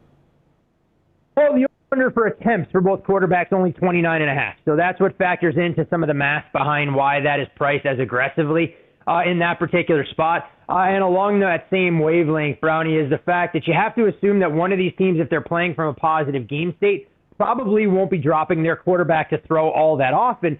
But on the flip side of it, if you're looking to try and take a contrarian angle, as we saw with the Seahawks when they really struggled to run the football late in the game and put the Rams away in the NFC Championship, that I think Sam Darnold is going to have to throw even in the fourth quarter if Seattle's playing with a lead, knowing how stingy this Patriots run defense can be. And on the other side of things, I don't believe that the Patriots are just going to go 3 yards in a cloud of dust from start to finish. So can see why it's priced as aggressively as it is. A little bit too rich for my blood in terms of looking for both these guys to complete 25 passes in a game that I think will be a lower scoring contest and a little bit more methodical than what even the over-under 45.5 suggests. Hey, and Fuhrman, with that said about Darnold having to continue to throw the football through the fourth quarter, I'm going to be bullish here, and Sam Darnold over the half. I got to take a position here over the half interception minus 135. He hasn't thrown a pick his last 3 games, 79 attempts, no picks. But I think over a half is a pretty good, solid value play here with Darnold. Do you agree? And that number's leaked out a touch, given the fact that we've seen this Patriots team really try and play a little bit more aggressive. I mean, pin their ears back and come after opposing quarterbacks. Sam Darnold, to your point, LT, hasn't turned it over, and that's probably why we're getting a slightly more affordable price tag for a guy that led the NFL in turnovers this season. So definitely would prefer to bet him over a half an interception than make a case to go under. I actually found myself betting Drake May over a half of interception as well. Did that in that minus $1.25 price range. I still show some value in it, up to minus $1.45. I think New England has to take some shots to keep this Seattle Seahawks defense honest. I have some concerns along that offensive line. And even if Drake May goes out there and performs above expectations, I wouldn't rule out him having a turnover on his ledger by the end of the game. So I like Drake May over his interception number a little bit more than Sam Darnold. Okay, I already told you I'm taking a position on no Patriots touchdown. Also, I'm going Travion Henderson of a 10-plus yard rush from scrimmage. He seems, when he breaks one, he seems like he goes big. What do you think about the rushing game? Do you like a Kenneth Walker total? Do you like something Travion Henderson? Anything in the rushing game that you like? So Henderson has been one of the more polarizing players amongst the New England skill position guys leading up to the game on Sunday, just given that the usage for him this playoff has not been there. I mean, you look at Travion Henderson and what it's been this postseason, averaging less than 2.5 yards per carry. The receiving numbers have kind of been non-existent with 2 receptions on 3 targets for 7 yards.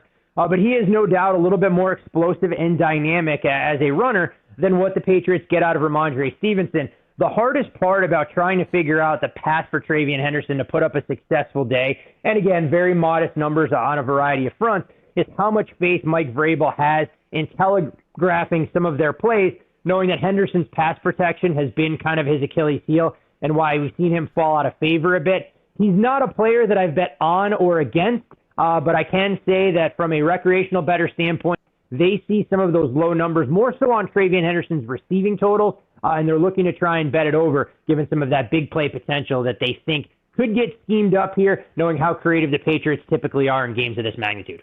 Listen, I know I can, as a novice, I know I can do first half sides and totals. Can I do first half yardage prop bets and things like that, like Kenneth Walker? Can I do just, first half rushing total, something like that? You can, and they have really grown in popularity amongst not only recreational bettors, but professional bettors as well. And what we've seen in those markets, nothing is along the lines of either of the running backs in this game, or I guess I should say the quartet. But we've seen a little bit of money come in from respected bettors on both quarterbacks' first quarter passing totals under in the high 40s and low 50s if you shop around, thinking that with 2 defensive-minded head coaches, we could see a little bit more of a conservative game plan early.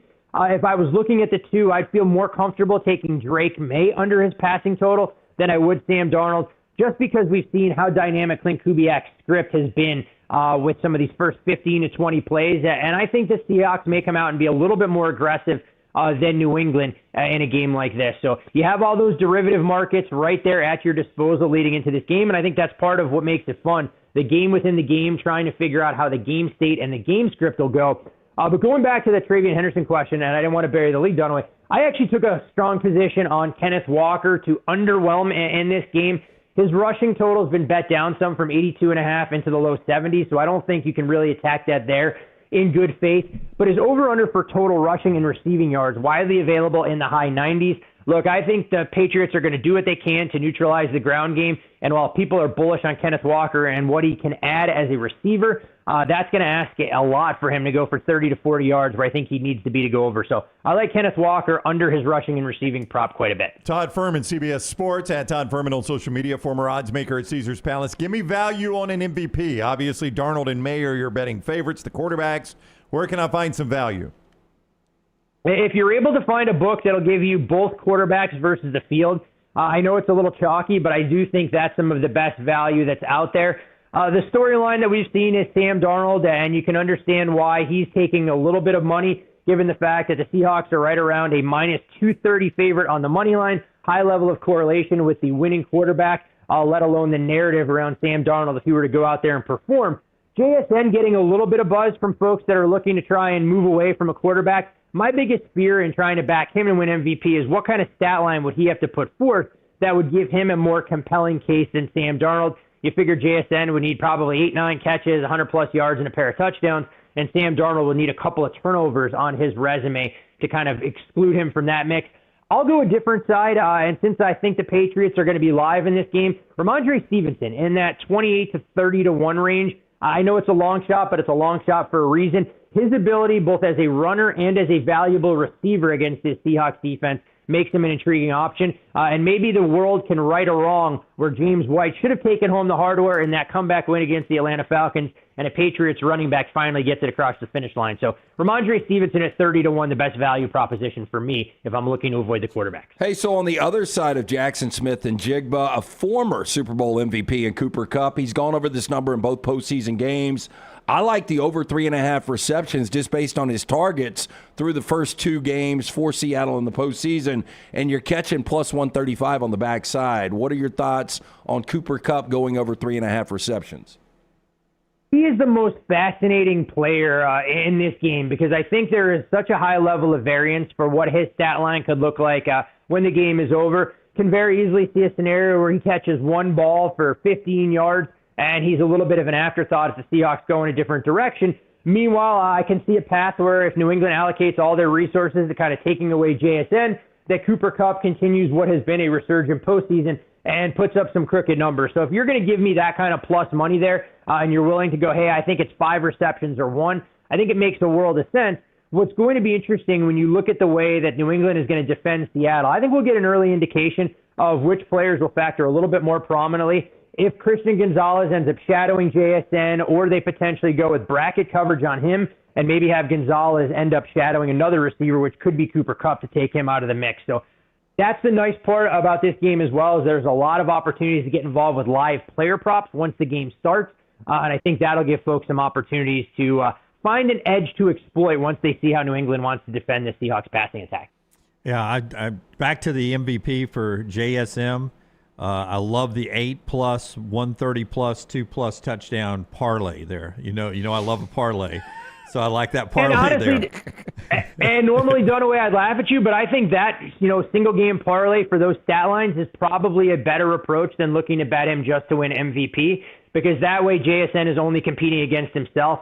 And unless it's a 13-3 or 13-6 type game, I just don't know if JSN can take home the MVP award unless he puts up video game-like numbers. So I have no problem with that SGP as a way to try and attack him in that market, knowing if he puts up that stat line, it's probably going to pay a little bit better than what his MVP price right around 6 to 1 would. Okay, I gave you 3. This is my last play was. Is this another parlay? No, okay. Just a Rashid Shaheed anytime touchdown. So Shaheed should have a favorable matchup if the Patriots play as much man coverage as we've seen throughout the course of the season. But with Rashid Shaheed, the one thing I will caution folks, if they're betting into that market, to read the fine print, because some books will only award an anytime touchdown player prop victory if it happens on an offensive play from scrimmage, negating what Rashid Shaheed brings to the table in the special teams game, especially on kickoff returns. So read that fine print for a player like that, because the last thing you want is him to take one back to the house and go, wait a second, it doesn't count because he didn't cash in as a runner or receiver. It happens on special teams instead, allowing books to have that grouped under the defensive or special teams touchdown instead of the individual player prop. I would be in one of Caesar's jails at that point. Yeah, that would be a bad way to lose. Yeah. Fuhrman, a lot of people...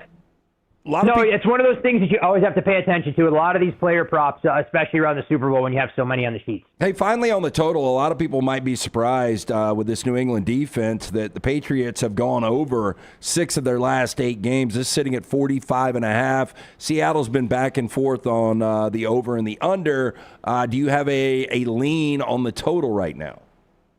And this would actually be the largest total for New England in this postseason. Not where they opened, but where those numbers close, since they did take under money down in that 44 range against the Chargers. The first game against the Houston Texans, we saw that total close at 40, and last week, of course, in the inclement weather, opened 40.5, got as high as 43, and then we saw a wave of under money come in right before kickoff. I lean under the total, but I'm kind of right in line with market now at 45. I don't think there is a ton of wiggle room. But I think if you're looking at the two potential outcomes, I'd be much more inclined to believe that this game could be played to that 20-17, 17-13 range, more so than a 27-24 type contest where we got a couple of high-flying offensive performances. So not a bet that I'll have on my card just because of where the number is, but I'd feel much more comfortable making a case to go under. more so than over the same way I would with the underdog compared to laying a favorite here with Seattle as a 4.5, 5-point chalk. Unfortunately, we don't have enough time for Fuhrman to break down Bad Bunny's list and what he thinks he's going to lead with, so we'll just have to use our imagination there, Fuhrman.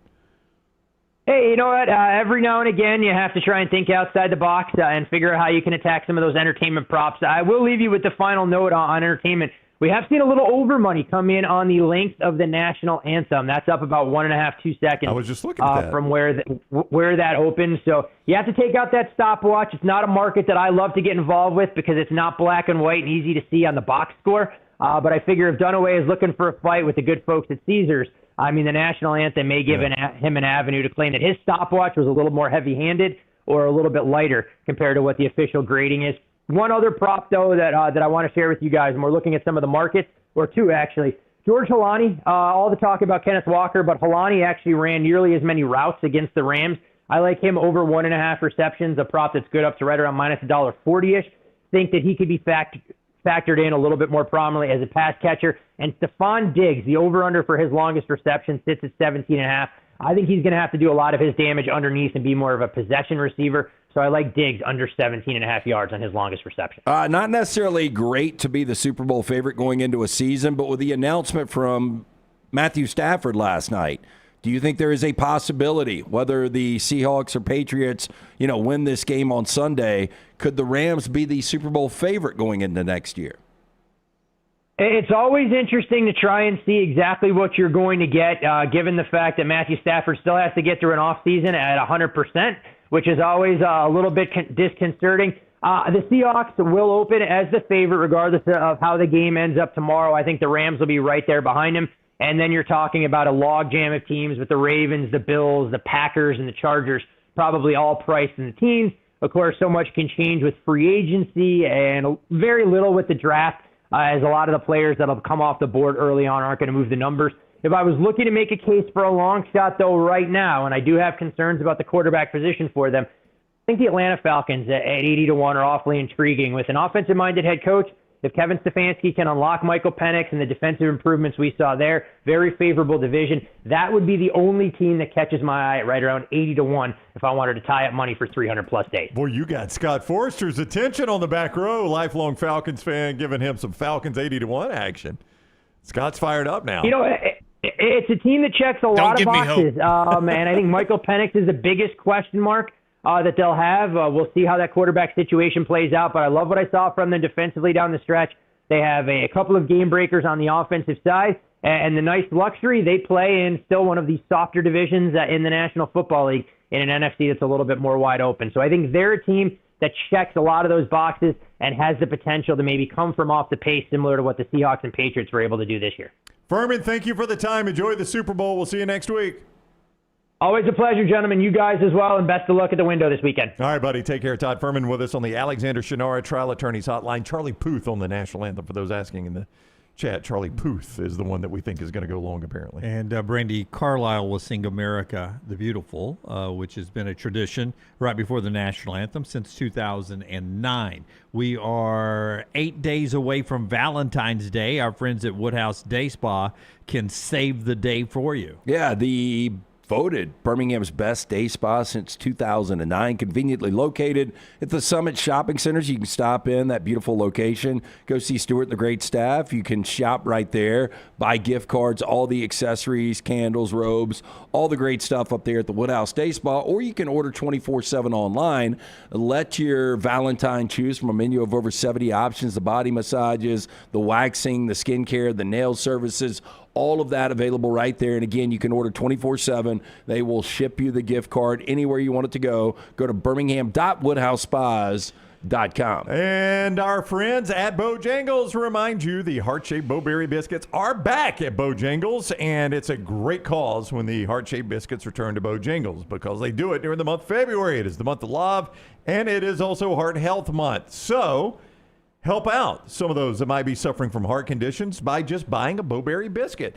10% of the heart-shaped Bowberry biscuit sales, and now till February 22nd, go to the Hardest Yard, the Greg Olson Foundation, and the Bojangles Foundation.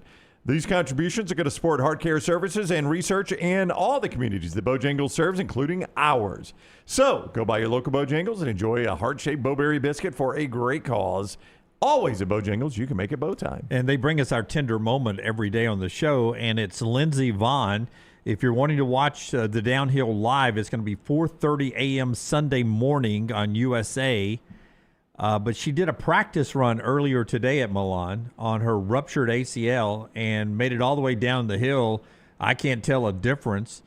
Does she have a ruptured ACL? I mean, I don't understand what's happening here. How come I can't play football or basketball on this, but I can ski downhill at 70 miles an hour? Yeah, I mean, it's been a week since she ruptured her left ACL. So is it just pain tolerance, you think? She's just like, it's killing me, but I guess what you worry about, like in the NFL or in the NBA with a guy like Jason Tatum, is doing permanent damage where you can't come back from it. For Lindsey Vonn, she's never going to ski in the Olympics again. That's it. I mean, this is going to be hard for us to contextualize this. It is. But I mean, if they told her, if a doctor was to come out, Brown, and the orthopedist was like, if you do this and things go bad, you'll never walk again, she ain't skiing down that hill. Yeah.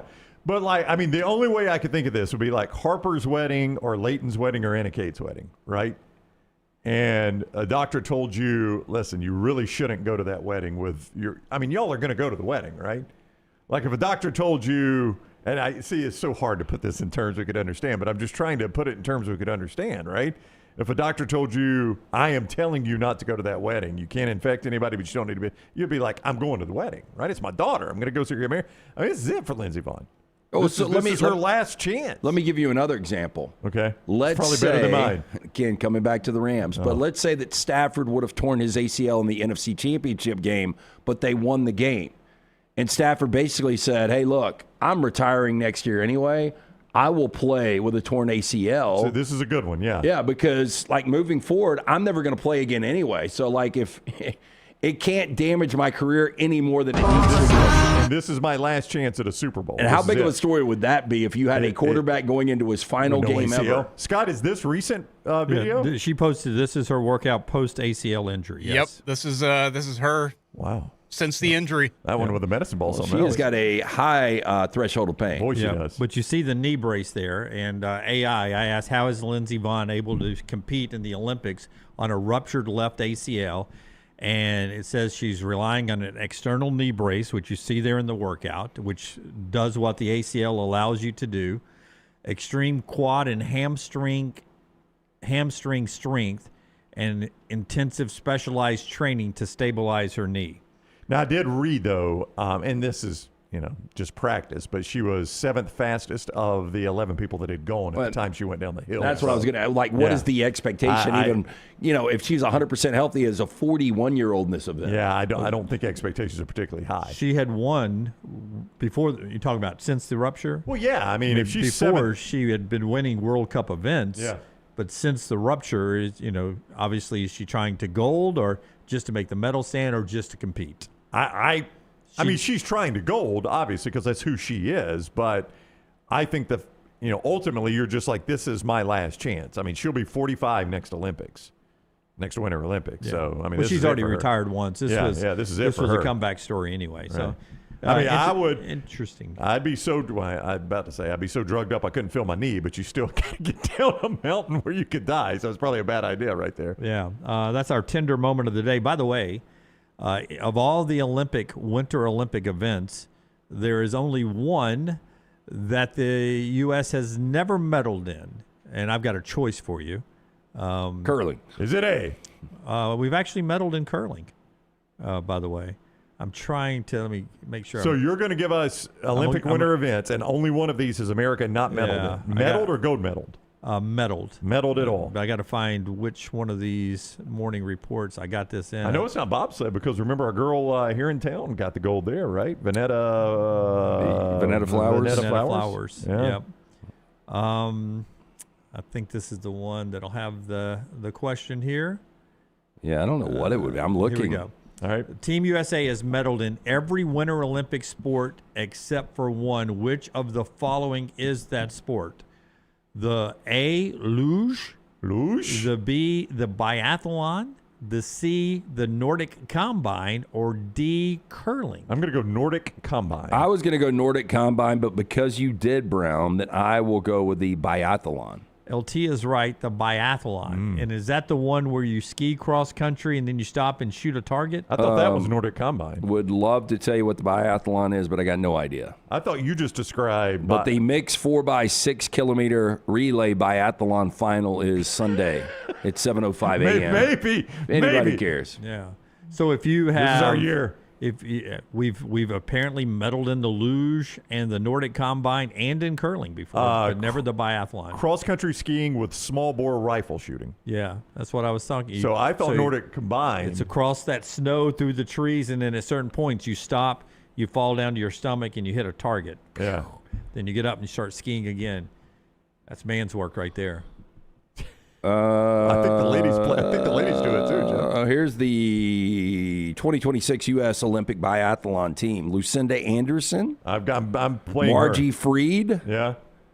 And then for the guys, well, I guess is it intramurals basically? Because you've got Sean Doherty and Max Germain. Oh, Nordic Combine is cross country and ski jump. That you do cross country and ski jump.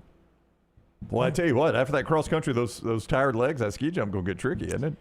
That is look at the Winter Olympics, which is underway today, and we'll have some fun watching the Americans get on the medal stand throughout the next couple of weeks there. When we come back to college football, back to Alabama and Auburn basketball, and we'll see if we got an update on the Bediako case on the show that's being brought to you today by our friends at Culver's, Brownie.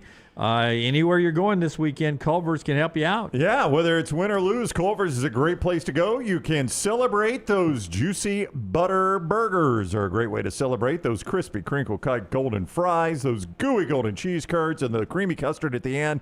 It all makes for a great place to celebrate, or just forget the loss right there at Culver's. Welcome to Delicious. Culver's in Birmingham, located at Stadium Trace and Tattersall Park. So when in Birmingham, swing by and celebrate a win or forget a loss at one of those great Culver's. Welcome to Delicious.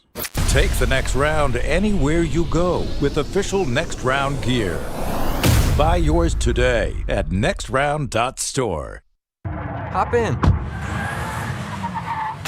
Injured in an Uber or Lyft? Here's the problem. Was it the driver's fault? The other car? The app company? Good luck figuring that out while you're trying to heal. Alexander Shinar Trial Attorneys, they've got a guy for rideshare accidents. And here's the best part. They don't get paid unless you do. You heal. They fight. One call, 659-777-7777. Or visit alexwins.law. Alexander Shinar Trial Attorneys. Because rideshare accidents need an experienced team. Physical offices, Birmingham. To everyone who craves a fresh meal made just for you, let our team member Jacob share what's special about Culver's. In Wisconsin, our food comes from the heart, and taking the time to handcraft your meal with care is how we've always done it at Culver's. It's why your Butterburger doesn't touch the grill until after you order. Come to Culver's and let us serve you a Butterburger made special just for you. From Wisconsin with love, welcome to Delicious.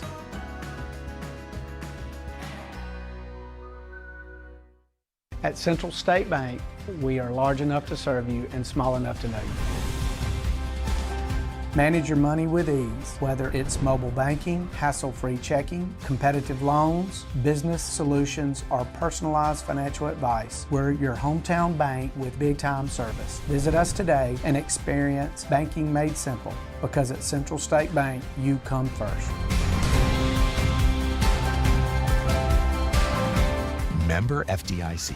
Remember the name Way to Wellness if you're battling weight loss in your life. I'm Jim Dunaway from The Next Round. There was a time I was over 216 pounds until Way to Wellness helped me lose 45 pounds, and now for over 2 years, they've helped me keep that weight off. Here's their website, aplanforme.com, aplanforme.com. That's a great name for a website because there's no cookie cutter plan. Everything is designed specifically for you. No contract, no sign-up fees, and your first consultation is free at Way to Wellness. Hey, for all of your IT and printing needs, reach out to our friends at Xerox Business Solutions. Look, I'm still one of those old school guys. I print my notes every single day for the show. If you watch the show here on The Next Round, you see all the notes in front of me.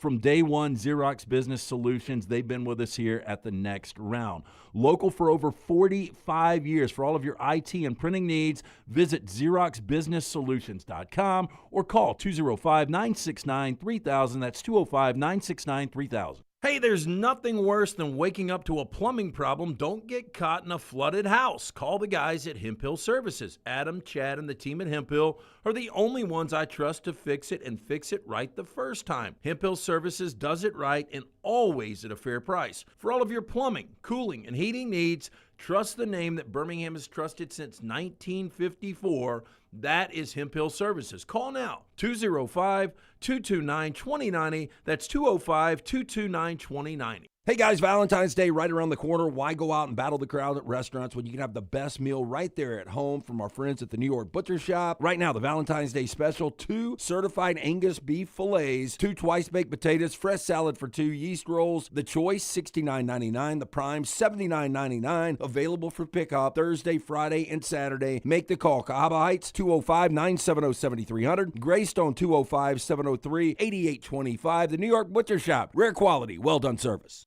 It's bow time. The Bojangles Chicken Rice Bowl is back. Get dirty rice, slow-cooked Cajun pintos, cheese, and your choice of chicken for just $7.49. But order now. It's only here for a limited time. It's bow time. It's bow time. The Bojangles Chicken Rice Bowl is back.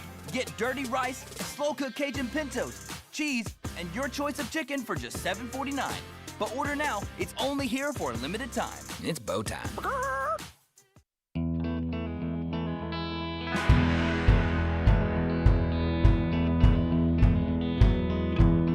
These guys wanted to remind you if you're going to take a position at Calshi on anything coming up this weekend or the next 2 weeks, you can do it on the Winter Olympics too, Brownie? You can. I was just looking. I did not realize. Everything's available. Everything. Right? I didn't know we were this good in hockey. I guess I should know that, right? We're second. The NHL players are back playing this year. Yeah, we're second behind Canada. So the United States second behind Canada. You can play curling. We had some curling on earlier. I'm fascinated by watching curling. So there you go. You know, we took the. I don't know how your little league was back in the day. Did y'all grow big enough to where you ended up having 2 all-star teams? Oh, yeah. We sort of broke up the Soviet Union's hockey dynasty when they started, taking Ukraine and some of these other pieces of land away from Russia. They're not quite as dominant as the old Red Machine was in the 80s. Well, it's us in Canada now. I mean, can you imagine, though, if you had if college football was a thing and you had to break up Texas and California and Florida? That's right. It would be a little different. That's right. So that's something you can also enjoy with our friends at Calshi there. Go check that out. Promo code TNR.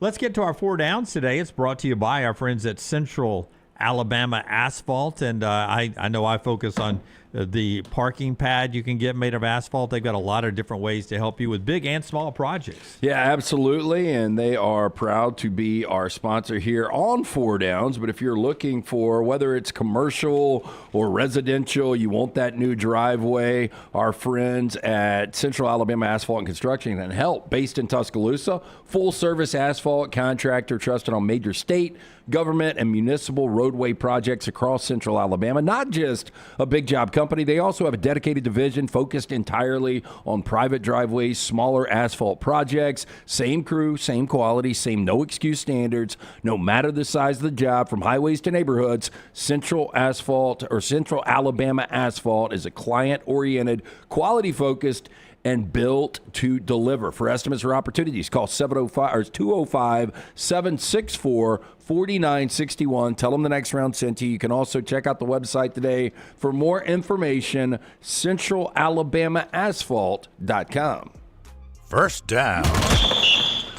In light of the news last night, to win a Super Bowl next, Matt Stafford, or I'll give you the field of these former in-state players, Tua, Bryce Young, Mac Jones, and Bo Nix.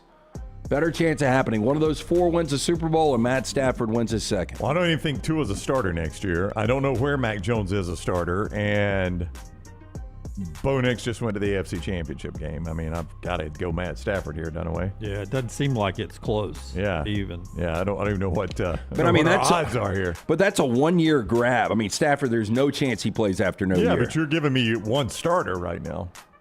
Yeah, but I'm giving you one starter right now, but I assume Mac Jones is going to be a starter. Bryce Young's going to be a starter. I think I forgot Bryce Young. I didn't hear you say Bryce Young in there. Okay. All right, well, that helps it a little bit. I thought I was only getting Tua, Mac Jones, and Bo Nix. I'm sorry.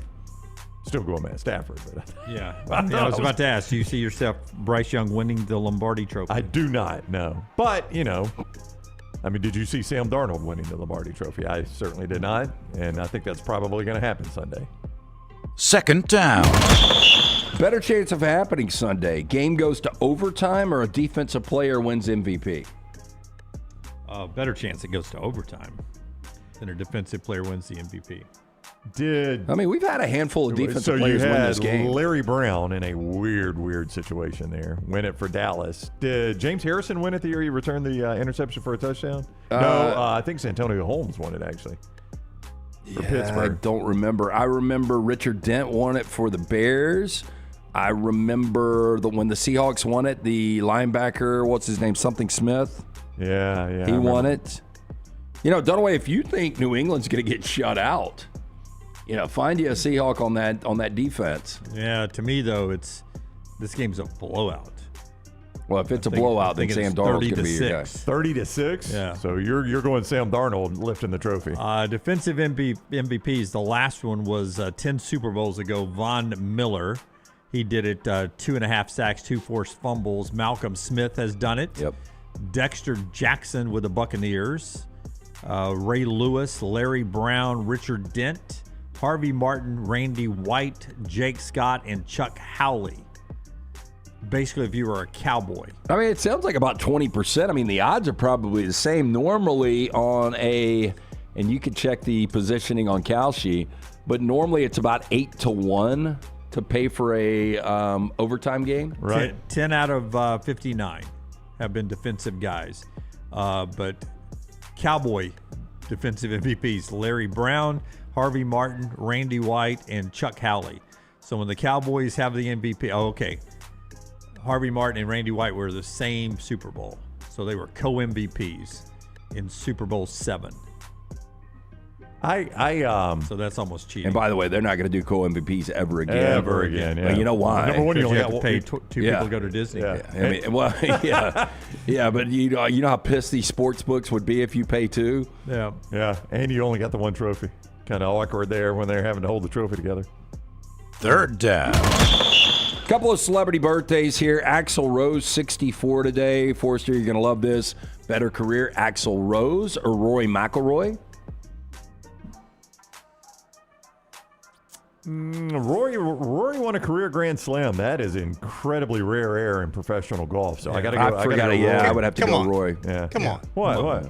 It's Axl. Yeah, it's Roy. It's Axl. It's Rory McIlroy, but more impact on my life was just Axl Rose in one particular period in time. That which one was Sweet Child of Mine on that album?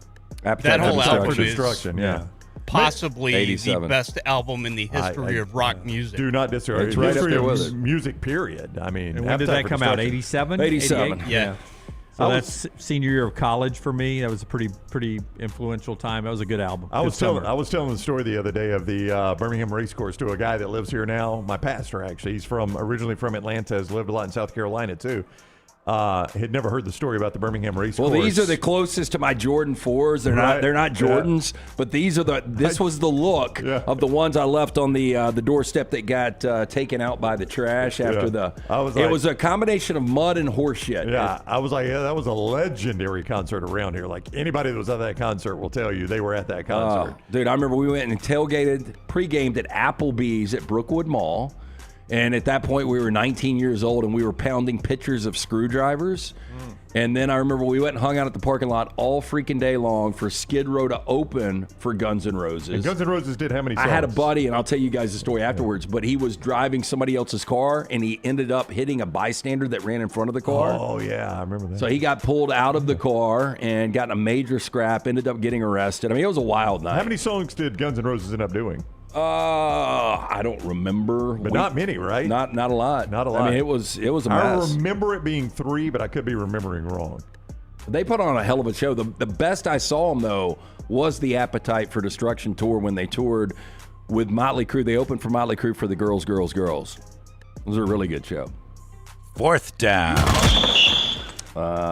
Brown, you're going to love this one. Ronald Reagan would have been 115. Greatest president we've ever had. Babe Ruth would have been 131. Babe Ruth hit it over a lot of walls. Did he ever tear down the Berlin Wall? That's right. One hit him over and one tore him down. That's right. Give me Ronald Reagan. Did he illegally transport weapons for... Listen, Lance. Sometimes when you're president of the United States, yeah. you got to color outside the lines. Look, what the he benefit did of the country. for our economy coming off maybe the worst president. Have to trade guns for drugs. Sometimes. Yeah. I'm not saying you should do it all the time, but there are times you just got to flood the streets with crack. There are times, Tyler, when I've got break a few eggs. I got a couple of choices. None of them are good, but I'm president of the United States, and I got to make one of the choices. Babe Ruth is the answer here. It's Ronald Reagan. Yeah, Babe Ruth. We'll talk about him in 200 years.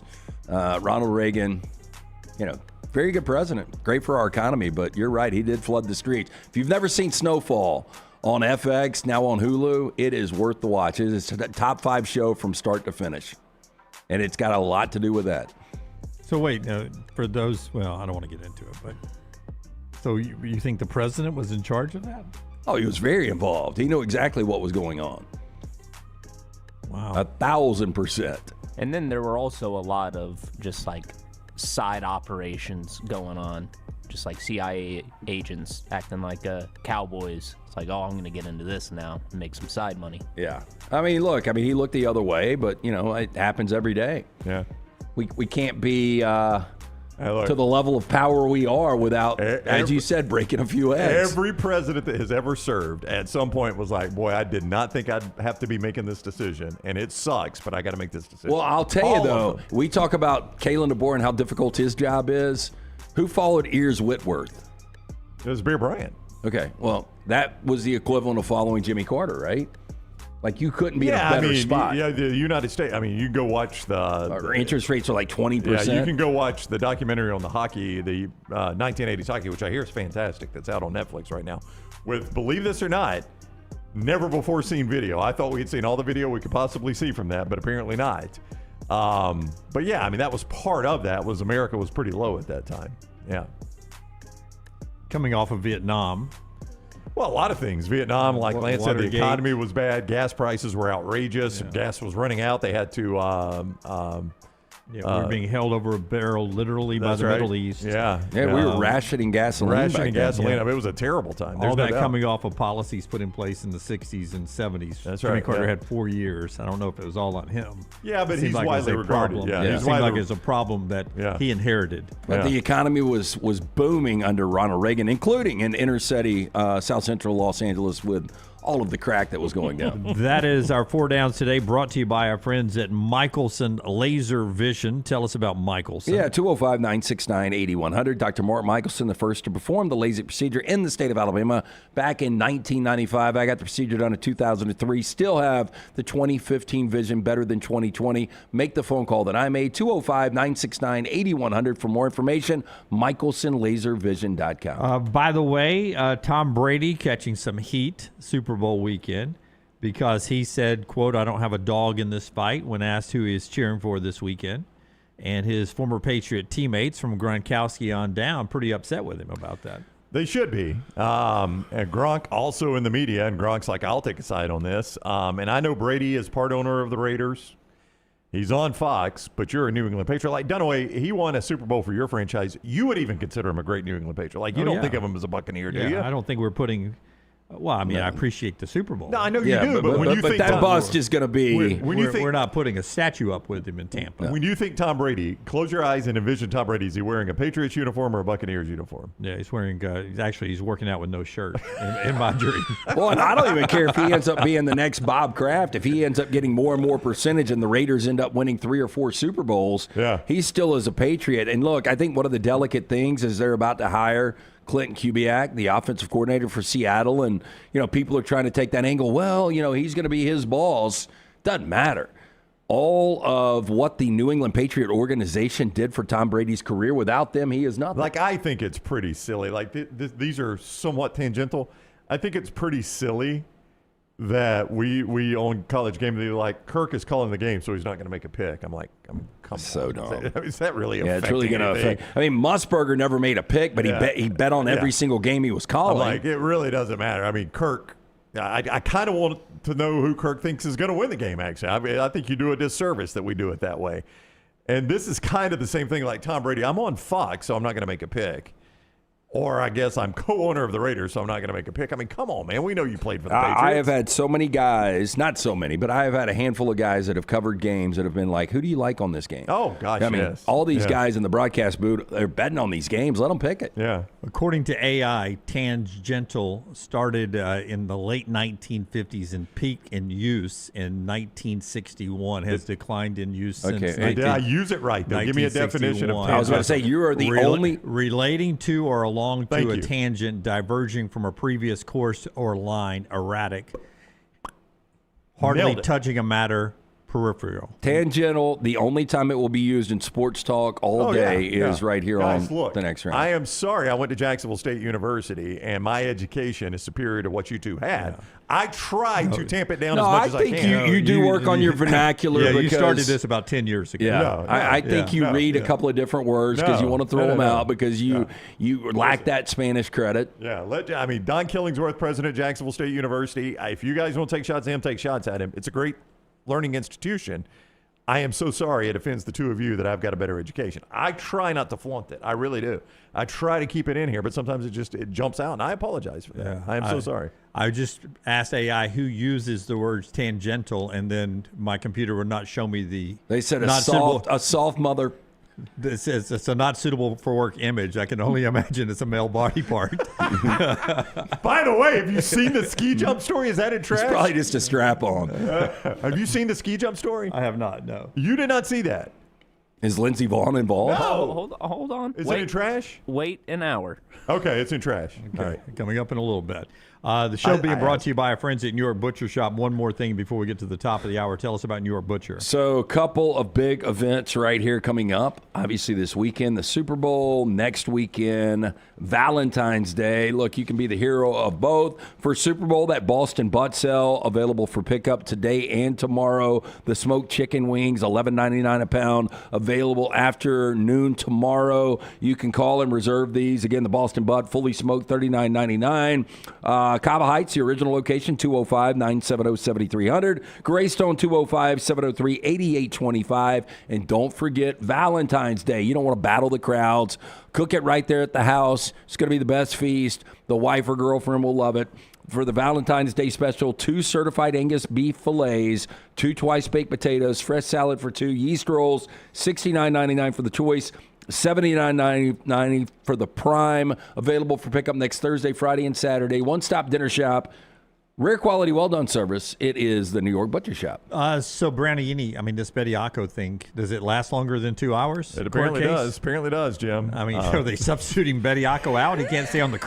He can't stay in the court this long. What if he was on the stand and the judge goes, Can you imagine how boring? Like, I don't know if you guys ever had to go to a courtroom to shadow. I forgot what the might have just been criminal history I was taking, but had to go to a couple of different trials. And the one I saw, some dude and his buddy beat a guy almost to death with a flashlight. So some of that stuff was interesting, but what if you got sent to this? This seems pretty boring. It's odd that you just ask about this because Nick Kelly, AL.com, just literally tweeted, as you ask about that very over-pronunciation of tweet by me. Court just broke in the Bediako hearing. A Tuscaloosa judge will rule, and as Nick puts it, air quotes, soon, on Bediako's request for a preliminary injunction to allow him to play for Alabama basketball. I would imagine the ruling comes today. I don't know that. I'm just guessing. Would imagine the ruling comes today, but there you go. So, literally, Jim, the ball is now in Judge Daniel Pruitt's court. So, we'll see. No ruling yet, but perhaps by the end of the show we'll have one. Yeah, I'm going to say he would definitely rule in favor if Bediako was averaging 20 and 10 right now, because there would be a big envelope coming his way probably. How can we keep him out? Yeah. All right, so there's an update from the Bediako case. We did get 5 new Hall of Famers announced yesterday officially. That includes Drew Brees and Larry Fitzgerald. Larry Fitzgerald, arguably one of the top 3, 4, 5 receivers of all time. I think you can even make the argument if he didn't play for the Arizona Cardinals, although he went to one Super Bowl as a wild card, that maybe he's the best ever, right there with Jerry Rice. Yeah. Drew Brees, he's a top 10 to 15 quarterback. Was when he retired the NFL's all-time leading passer. Brady passed him, though, right? Am I correct on that? I think so, That's right, yeah. But he was the NFL's all-time leading passer when he retired. You're not going to leave out the NFL's all-time leading passer at any point just about in the Hall of Fame. So I think Brees is definitely deserving. Yeah. And Eli Manning did not get in on his second attempt. Again, in my opinion, I think he will be there. I don't necessarily have a problem with it. Is he a surefire Hall of Famer? I don't think so. I think two factors. You take either one of these away, but you can't. 2 Super Bowl wins, last name Manning. Either one of those go away, no chance he gets in. Oh, there's no chance. Last name or not, the 2 Super Bowl wins are the reason he's in there. I grant you that. Very, very inconsistent player. Yeah. Vinatieri goes in, Kuechly goes in, and Roger Craig goes in. Yeah, which 33-year wait for him. The running back for those terrific 80s San Francisco teams that were littered with Hall of Famers. God, he was so good. Yeah. He was fantastic. Gets lost because of Montana, Taylor, and Rice at the receiver position, but he was equally as important to what they did. Yeah, I mean, but you look at Tom Rathman, and back then I guess it was Brent Jones, Dwight Clark tight end, to Brent Jones. Yeah, but they threw to him. He caught the ball so well out of the backfield, and they would get him out in space, and he was a fantastic back. Vinatieri, it's just hard for kickers to get in. There are only a handful of kickers actually in the Hall of Fame, but you have to have Vinatieri in there. Because of his postseason kicks. Yeah, I mean, just the clutch kicks he made. And no Bill Belichick, of course. We talked about that last week. August 8th is the induction ceremonies. Jordan Hudson, the longtime now girlfriend of Bill Belichick, is sending out invitations to a party at their house on August the 8th. You're invited to a Celebrate Bill party on August the 8th. Is it his birthday? Is that what you said? It's just everyone else is going to the Hall of Fame, so she's inviting people like Jimmy Johnson and others to the house if you want to celebrate the career of Bill Belichick. I'm sure Jimmy Johnson's going to say, look, I was pissed about it. I made my comments, but if you think I'm flying up to his house. Yeah, I don't know if you saw, though, I mean, some of the comments, like he was chartering a plane and had all these plans, and he's like, hell, I ain't going now. Yep. I seriously doubt he's going to Belichick's. She was showing canceled plans on her social media that they had planned on being there the weekend. Are you more surprised that there's... She had bought patches, too. I saw that, yeah. More surprised they're still together or the fact that he is coming back for year 2 at Chapel Hill? Boy, either one, well, really. One's a contract, and the other one's a middling coaching job. She wants it to be a contract. Yeah. All right, one more hour to go. Back to what Stephen Pearl says about the Auburn-Alabama basketball game tomorrow down at Neville Arena. Kelvin Sampson is backing it up, Terry, on his comments about the athletic department at Houston being poor, and a lot more college football in the final hour of the show. That's being brought to you today in part by our wonderful friends at the Inverness Country Club, where it's more than just golf at Inverness. Yes, great place. The clubhouse is fantastic. Fantastic food, 24/7. They've got just great things for everybody out there. Memberships that fit everyone, from the fitness center, newly renovated clubhouse and dining, the new racket club. You're going to love it at the Inverness Country Club. Maybe you work from home. What about working from the club while they watch your kid? Best days happen at Inverness. Again, they got memberships that fit everyone. For a tour of this unbelievable club, go online, check out the amenities, iccalabama.com. Follow Brownie on Twitter and Instagram at Ryan Brown Live. We interrupt this program for breaking news from the gators of the litigation situation. Insurance companies have a playbook. I repeat, insurance companies have a playbook. Deny, delay, defend. They know which law firms will fold and settle cheap. They are not on your side. That's corporate greed at work. At Alexander Sonara Trial Attorneys, we fight back. We have the resources, the muscle, and the will to take them on. And you don't pay a dime unless we win. They fight dirty. We fight hard. Call 659-777-7777 or hit up alexwins.law. Physical office location, Birmingham. To everyone who craves a fresh meal made just for you, let our team member Jacob share what's special about Culver's. In Wisconsin, our food comes from the heart, and taking the time to handcraft your meal with care is how we've always done it at Culver's. It's why your Butterburger doesn't touch the grill until after you order. Come to Culver's and let us serve you a Butterburger made special just for you. From Wisconsin with love, welcome to Delicious.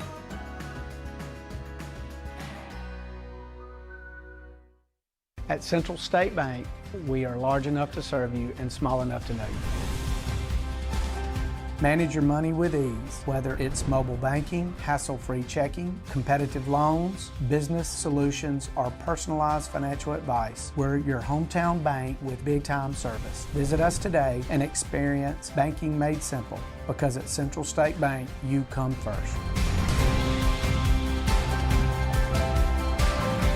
Member FDIC.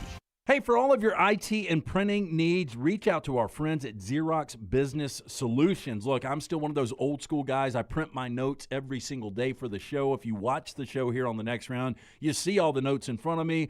From day one, Xerox Business Solutions, they've been with us here at the next round. Local for over 45 years. For all of your IT and printing needs, visit XeroxBusinessSolutions.com or call 205-969-3000. That's 205-969-3000.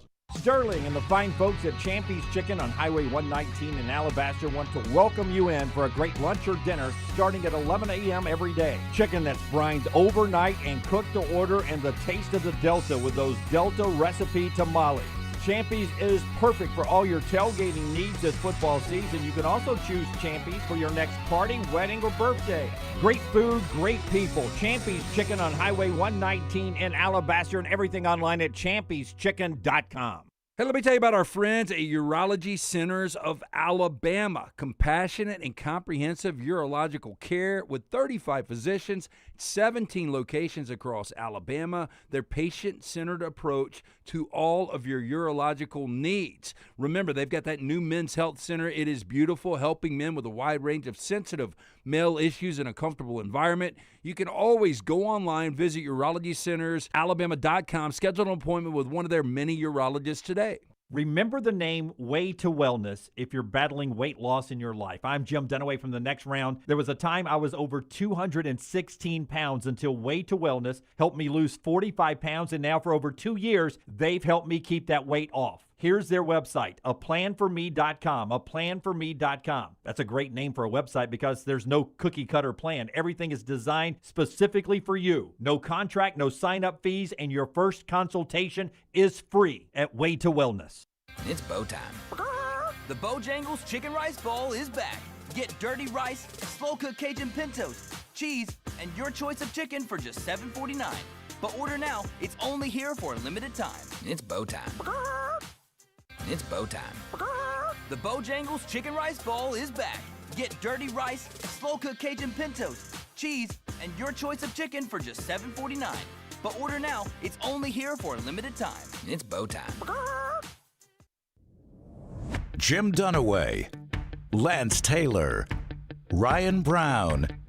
Live from the Birmingham Racecourse Casino Studios, the next round, presented by Bud Light, is on now.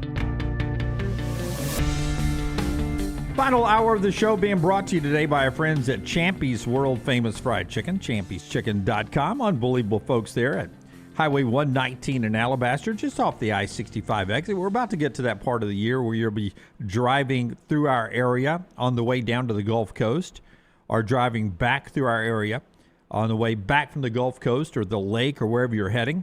Just off the I-65 exit in Alabaster, is the big Alabaster exit, is Champy's Chicken. It's a great place to stop on your drive, whether you're from the area or listening to us anywhere in the country, and say hi to Sterling and have a nice lunch in his cozy little restaurant there, same location for over 10 years, or to pick up the chicken to go, to eat it on the road or take it to the lake with you or down to the beach with you. It's great for the big game this weekend, any office party, catering, tailgating next football season. It's all right there at champyschicken.com, Highway 119 in Alabaster. Go by and see Sterling and the crew. Brown, on a Bediako update? Well, I'm just going to say this. Again, the hearing is over. Bediako has exited the courtroom. Emily Smar, who covers Alabama for the Tuscaloosa News, and Scott is showing you video from Nick Kelly of AL.com of Bediako exiting the courtroom, again having to duck under the door. That guy's so tall. She says the impact or the decision could be made by 4 Central Time. So if you're anticipating a decision by the end of this show, which is an hour from right now, if you're listening live, it is highly unlikely. I would say. Those are not her words. By the way, that's not a suit. What is it? Oh, he's just wearing like casual, like a Viore jumper or something. No, that's a suit. It's not a traditional suit. It doesn't have color to it, but it is a suit that I would picture Abdul Kareem Jabbar wearing coming out of a courtroom. No, that is not a suit. There's no collar to it. Well, I don't think every suit has to have a collar. Is that a jacket on the bottom? I can't see. I can't see the bottom. Okay. Yeah, it's a jacket, just a non-collar jacket. Speaking of suits, do you see Travis Kelce's last night? I did not. I did, yes. You didn't like that? No.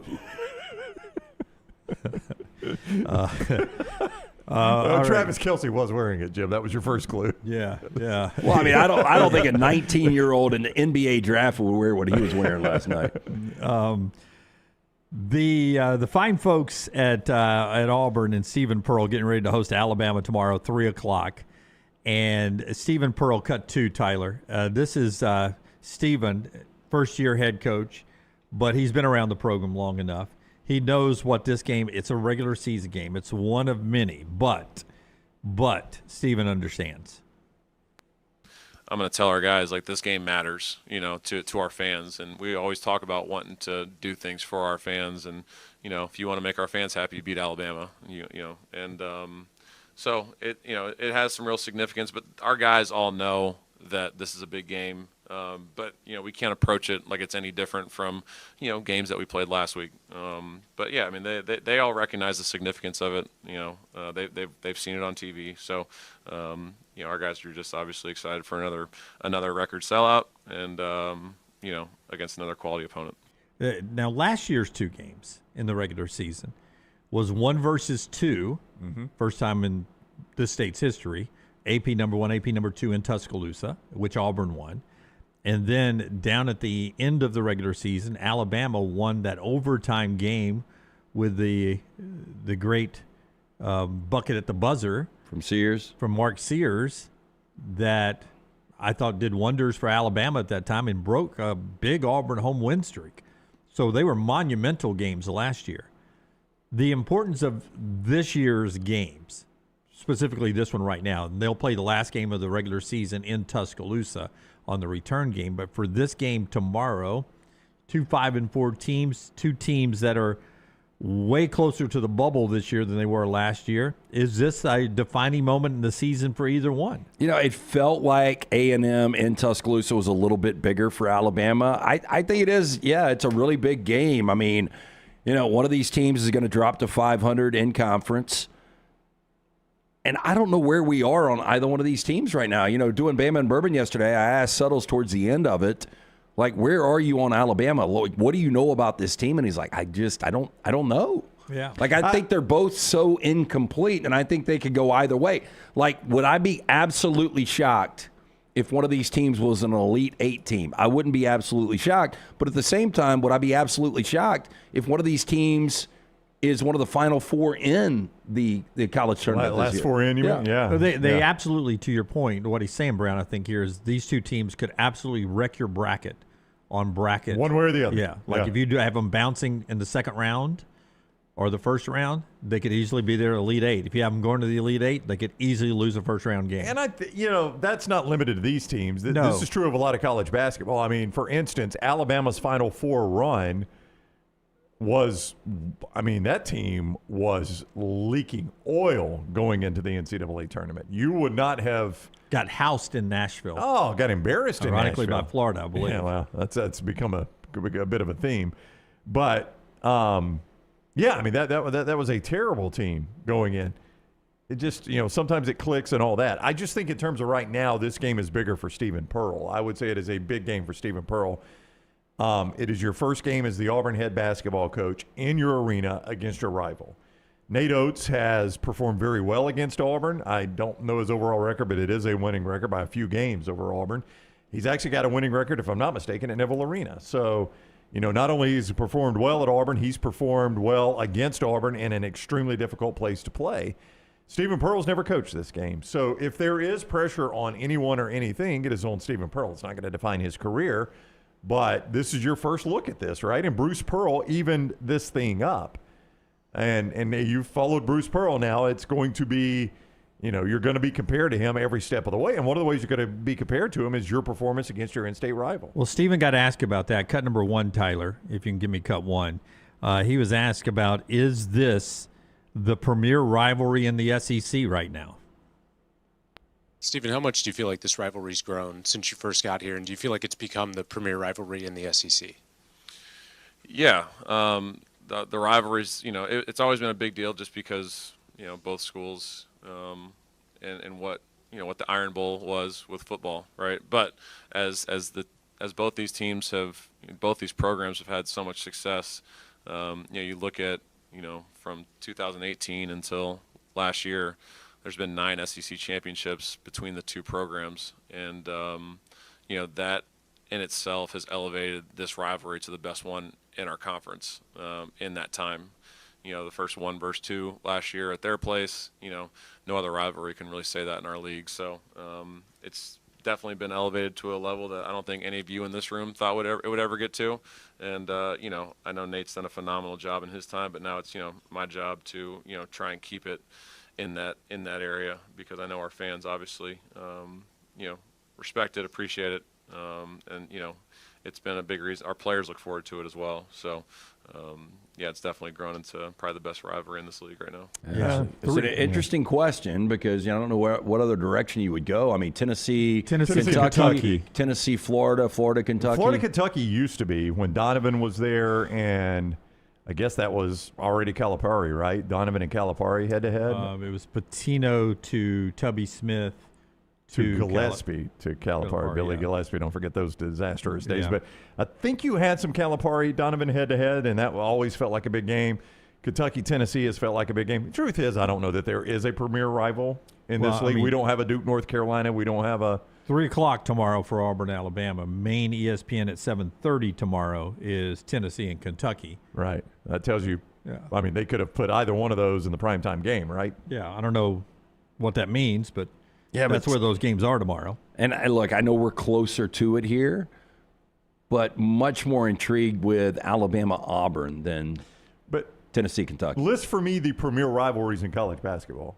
I think the Big 12 is going to end up getting some really good ones. But they don't have them right now. They don't right now. Yeah. But don't mishear what they're saying. It's since Nate and Bruce got it to where it is now in recent years. This isn't all time. No, I know. I'm just saying college basketball doesn't really lend itself to it as much as college football does, is my point, Jim, that Nate, I think the rivalry was Nate and Bruce. Like Michigan State was fun last Friday night. Yeah, but Duke, North Carolina is it. Kentucky, Louisville, Indiana, Kentucky, there are a few. But I think the rivalry was Nate and Bruce. And the point I was going to make is, and Steven said it at the end, it's on him now to keep it that rivalry, because I think that was really the rivalry. It just so happened Alabama and Auburn were on the jerseys. That made it better. But Nate Oats and Bruce Pearl are what made it the rivalry. I think it's the success of those two brought is what made it good. That's at right. the same time, Alabama and Auburn were good at basketball for a change. 100%. Like you get UConn and St. John's tonight. Pretty big rivalry game between those two. It goes back years and years too. But now it's Hurley and Patino, and 12-0 versus 10-1 on main Fox for that one. 22 straight wins for UConn. 8 straight wins for St. John's. So you got some big rivalry games going on this weekend, including Tennessee at Kentucky Rupp Arena, where they'll bring back maybe the ugliest uniform. Well, not even the ugliest in Kentucky basketball history, but it's one of them. The 1996 denim blue uniforms are coming back for one game only, and it's in this game at Rupp Arena. They wore them in 1996, where Mark Pope was a captain on that team. National champions, I believe, right? Yeah. Yeah. So beat Syracuse. Bad uniform. Not the worst one they've ever worn, to your point. The denim blue. That's and terrible. Devin Booker has the new Nike Book 2s out specifically for these games. They're denim blue, the Book 2s, and gifted to the Kentucky players. They'll wear them in the game. So they're basically wearing the Puerto Rican tux. Yeah, denim on top and bottom. Canadian is what I always heard it, right? Well, it's both. Yeah. Either way. I've always heard Canadian. Yeah, if you want to go north or south, Canadian or Puerto Rican. No. The one they wore at LSU in the big comeback, That's the worst one they've ever worn. That's the second worst. Is that with the claws on they the had shorts? Like the claw design. Yeah. You remember what I'm talking about? The claw right? rips. Yeah, that was terrible uniform. Yeah. This is pretty bad though. So that's happening tomorrow night. Don't adjust your TV sets. That is a denim colored Kentucky uniform happening this weekend. Kelvin Sampson, we played a bite on the show yesterday. Cut 6, Tyler. Let's refresh everybody. What head coach of Houston, one of the better programs in recent years in college basketball, Kelvin Sampson had this to say about his athletic department at Houston. We have a very poor athletic department. We're poor. We're poor. You know, we're poor when I got here, and we're still poor. We probably have the lowest budget of anybody in Power 4, you know, and, you know, the way our recruiting is going, we have to stop at some point because we don't have enough money to keep bringing in really good players. It's not about who do we want to sign, it's who can we afford to sign. Okay, pretty much no wiggle room there, right? Right. We're a poor program, and he doubled down on it. We're poor. Yeah, we're poor. Less than 24 hours later. From our friends at GoCougs.com, here's Kelvin Sampson again. Kelvin and I spend a lot of time. I worked on NIL this week. You know, I have to. Because we want to continue to win, but you got to keep working at it. But I shouldn't have said we're poor. We're not poor. We're anything but poor. We got a great athletic department. But the NIL thing, though, that's not a bottomless pit. You got to continue to work at that. You know, and the schools that's been in the Big 12 the longest, they have an advantage. But that's nothing to do with anything we've done wrong. It has everything to do with how many years they've been at full media share. You know, we've been in the American Athletic Conference. That's the only reason why they're ahead of us. Yeah. When I said that's a big difference. Well, back to your point that you made yesterday, you know, this was off the comments from Willie Fritz, your second-year football coach at Houston. I'm sure Kelvin Sampson really believes, compared to some other teams and programs he's recruiting against, they are poor. So I think he was probably, frustrated, wanted to get off his chest, and then he goes back and probably has a conversation with his athletic director, and they're More like, importantly, probably a big booster called him up. Your guy that you brought up yesterday. Yeah, Tillman for Toddy. Yeah. And Probably said, Kelvin, what? Poor? Did you see the check I got? But, you know, more of the problem is, hey, like, what is the image for our program? Like, if we're trying to be in the mix with these guys, are there guys that won't even come have a conversation with you because you're saying you're poor? Yeah. So, like, I understand him having to back it up a little bit, but, you know, in the context of other teams, like, they can't spend what Kansas is spending right now on basketball. Keith says, and I have not independent, I can look it up, but Keith says he makes $5.5 million a year, Crimea River. That ain't poor, but let me tell you what, Kelvin Sampson at $5.5 million a year is way behind the curve of where his program is in relation to other programs, in relation to UConn, in relation to whoever, you know. Bruce Pearl was making more. Nate Oats is making more. 100%. Yeah. And Kelvin Sampson's a far more accomplished coach than either Nate Oats or Bruce Pearl. Yeah, I mean, right now, if you put Kelvin Sampson in the SEC, he would be the most accomplished, best coach in the SEC. And not even close. And what are the top guys making right now in the SEC? still in the league, right, at Arkansas. I would say Kelvin Sampson hasn't won a national championship yet. Okay, I'll give you Calipari. All right, yeah. I'll back way off when I say especially now, who would you rather have as your coach, though? Oh, I'd rather have Kelvin Sampson. Yeah, I mean, I just think Sampson's I feel like probably I could the sit down best. and smoke a cigarette with him. But I also think he looks like he smokes a couple. But I think as far as like the X's and O's, I think most people would say Kelvin Sampson's probably the best of the bunch. But, I mean, what is the top money right now? Is it Calipari? Probably so. And he is right, $5.5 million a year. I mean, look, I don't think anybody looks at them and thinks that is a wealthy athletic program. It is Houston. We all agreed yesterday that what happened was you had a up-and-coming football program. And Willie Fritz, who was just bragging about what they'd done in the portal and what they'd done in recruiting and how much money they're spending. And a few years ago, they built a brand-new on-campus stadium and all that money going to football. Now, they bring in more money, but all that money going to football. And if you're sitting over in your basketball offices and you see all the success you had, sometimes you got to be a squeaky wheel to get some money. Yeah, and maybe this will do it for him. I don't know. But, I mean, this is a guy, you got to respect what he's done at Houston, though. I mean, I did not realize this until recently. We did the story here. That he used to have to go beg people. He used to have to go on campus with pizza and say, will y'all please come to the game? That's right.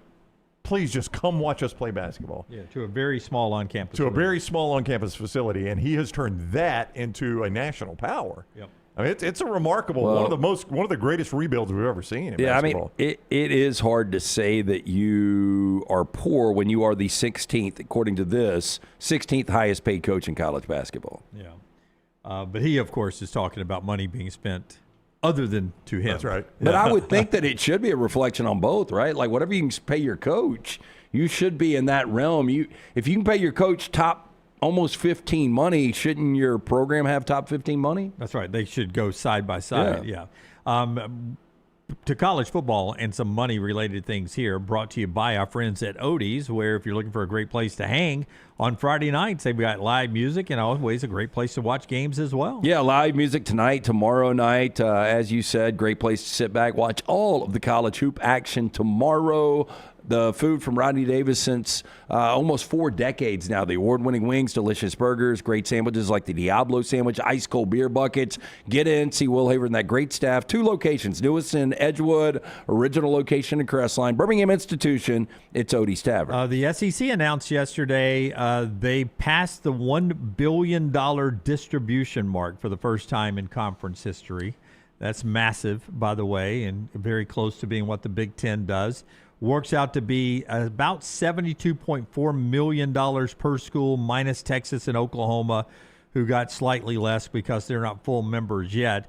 That's up from $53.8 million on average last year. So every school just got a $20 million a year raise, is what you're telling me. That's right. Timed out perfectly for the basically $20 million I was about to ask, of the rev share money. Why does $20 million sound significant to me, Jim? Oh, yeah, that's because that's exactly what they need for the rev share money, right? $20 million. So basically the SEC said, I know you guys got to spend $20 million next year. We're going to give it to you. It's like the you're with your kids. I know you need a new dress. It's like they can't run out of money. They really can't. $1 billion? Yeah, a little over $1 billion, and soon Texas and Oklahoma will be getting a full freight, so you'll need that to go up for everybody to keep making about $72 million on average. Now, most of this is Bitcoin, right? No, it's all good American money.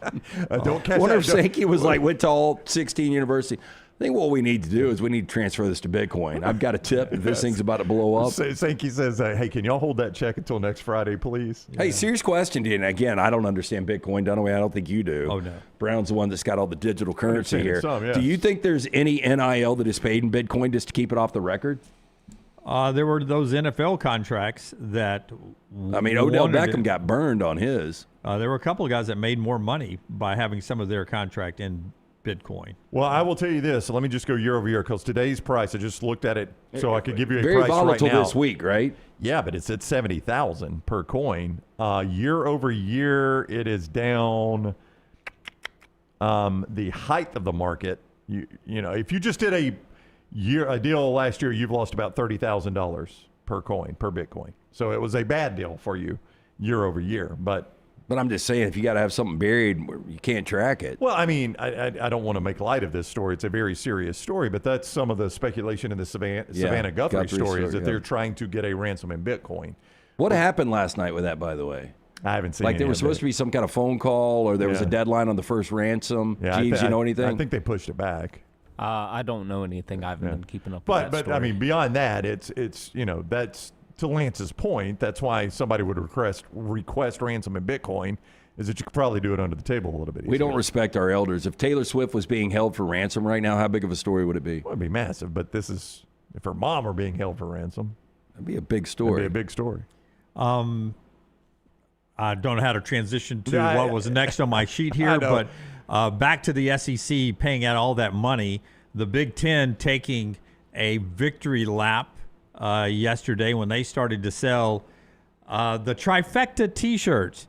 Now, I got on social media to see how the response to this Big Ten T-shirt, Michigan, Ohio State, Indiana, 3 championships in a row with the logos, and wait for it, they don't celebrate conference championships the way we do up north.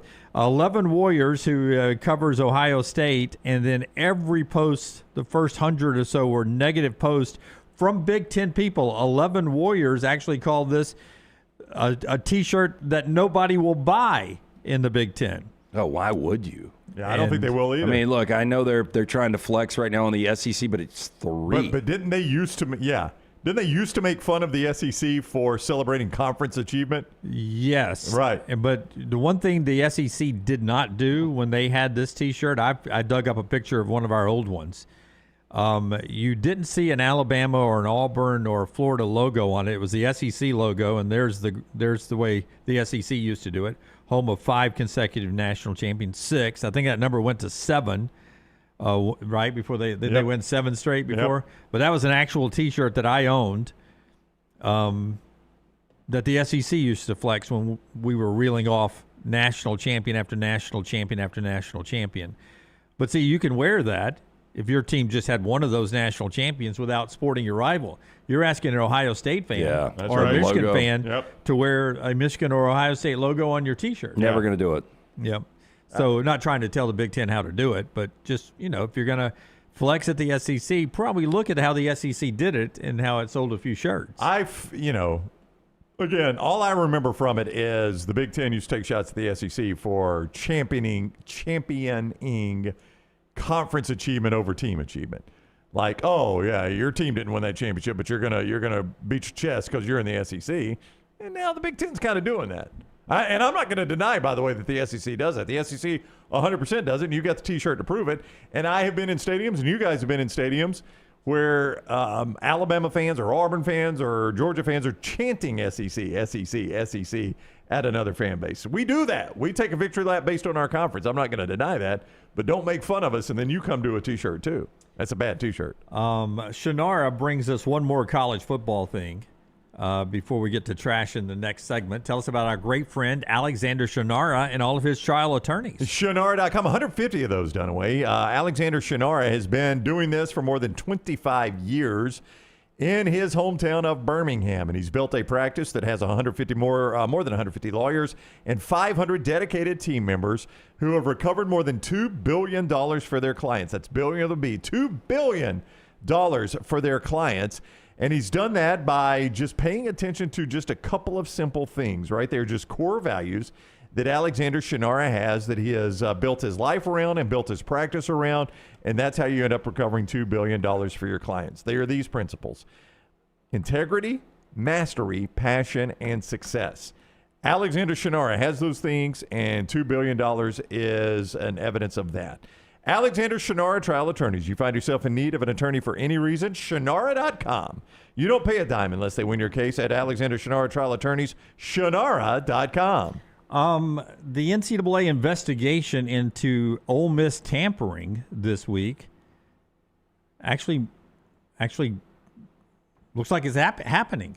They have some information they picked up from Fresno State. Fresno State officials say that the NCAA called them about Ole Miss tampering with players from Fresno State, and apparently Fresno State, like Dabo Swinney, had saved receipts, and they were able to turn over some text messaging.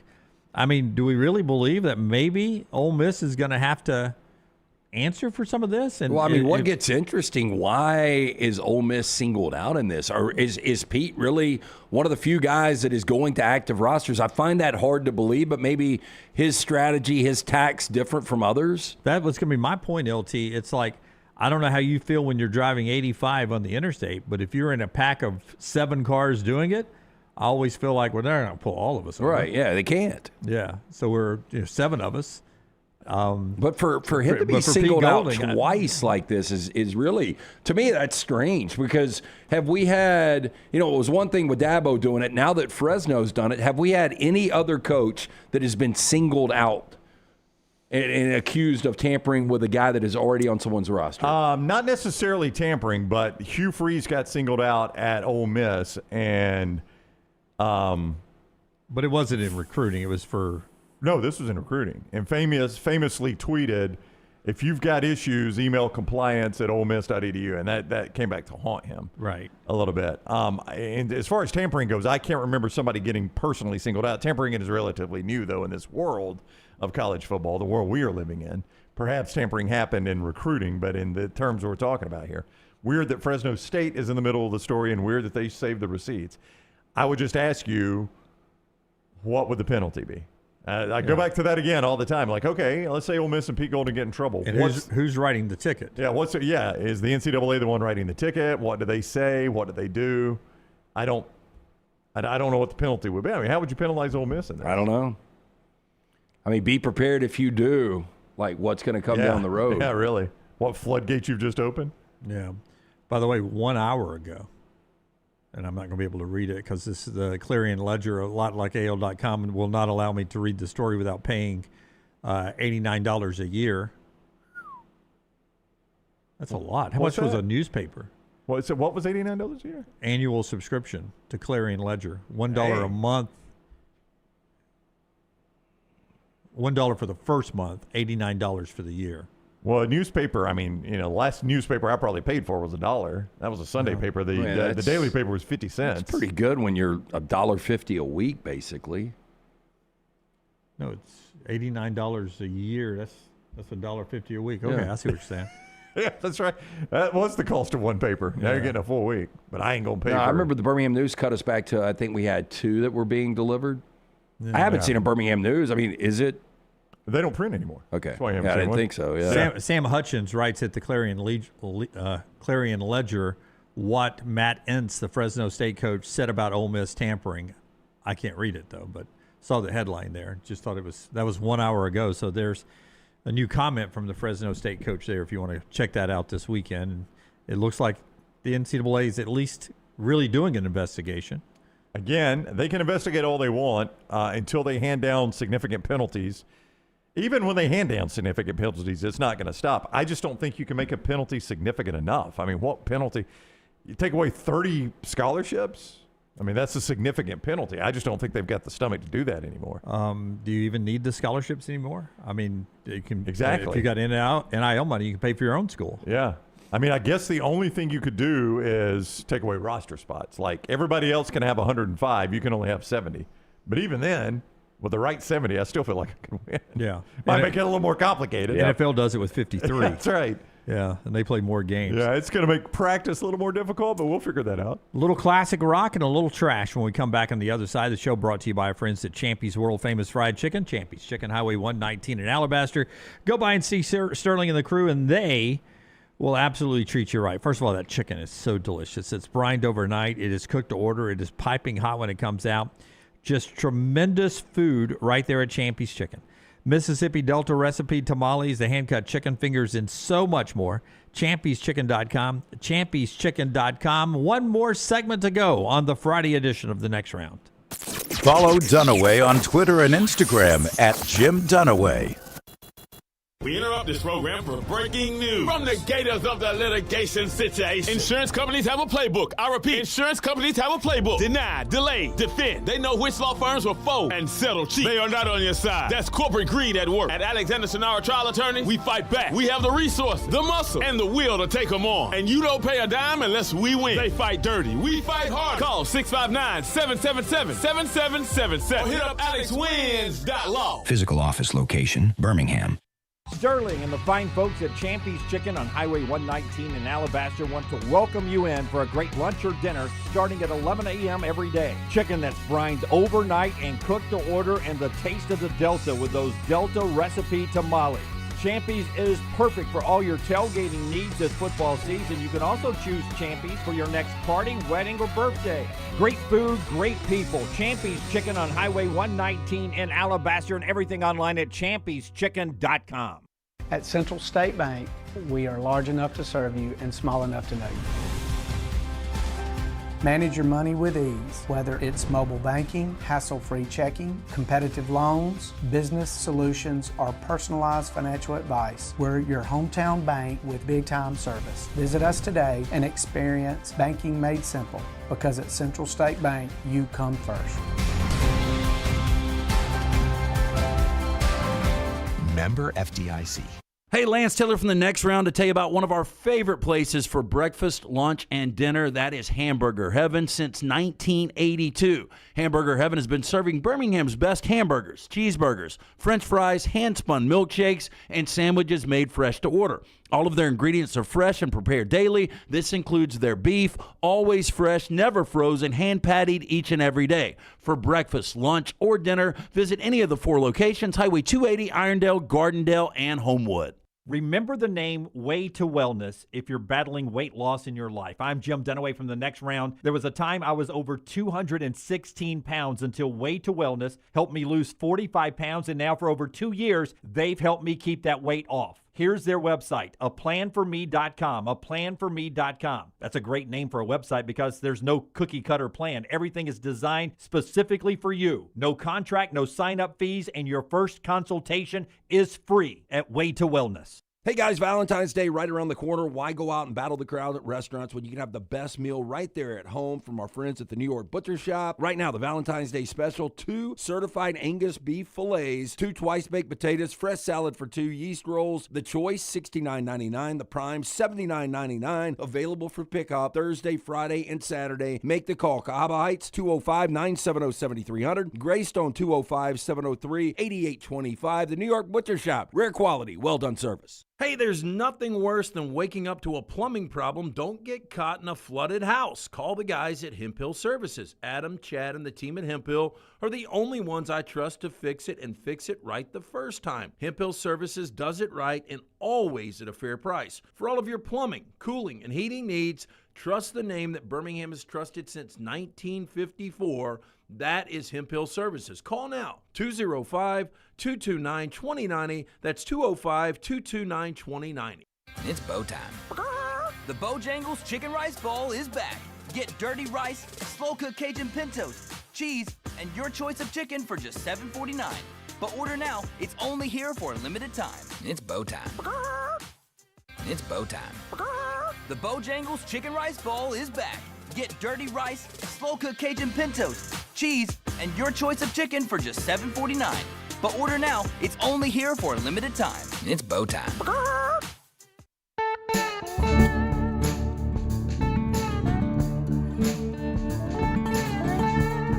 Trash in just a second. Before we get to a couple of things in trash, I think I liked my household better when nobody cared about sports. I'm in that situation, and I find it refreshing. It's a... Well, who cares about sports? All of a sudden, there was a time that my wife, the first Duke basketball game she ever watched was the semifinals, Final Four game, Coach K's last game. I was watching it in our sports room, and I heard her yelling from the room, and I'm like, "Are you watching the game?" And she's like, "I've been accepted to Duke. I'm a Duke fan." And they now. were playing North Carolina in that game. That's the big rivalry. Yeah. Well, now I get this text sent to me moments ago.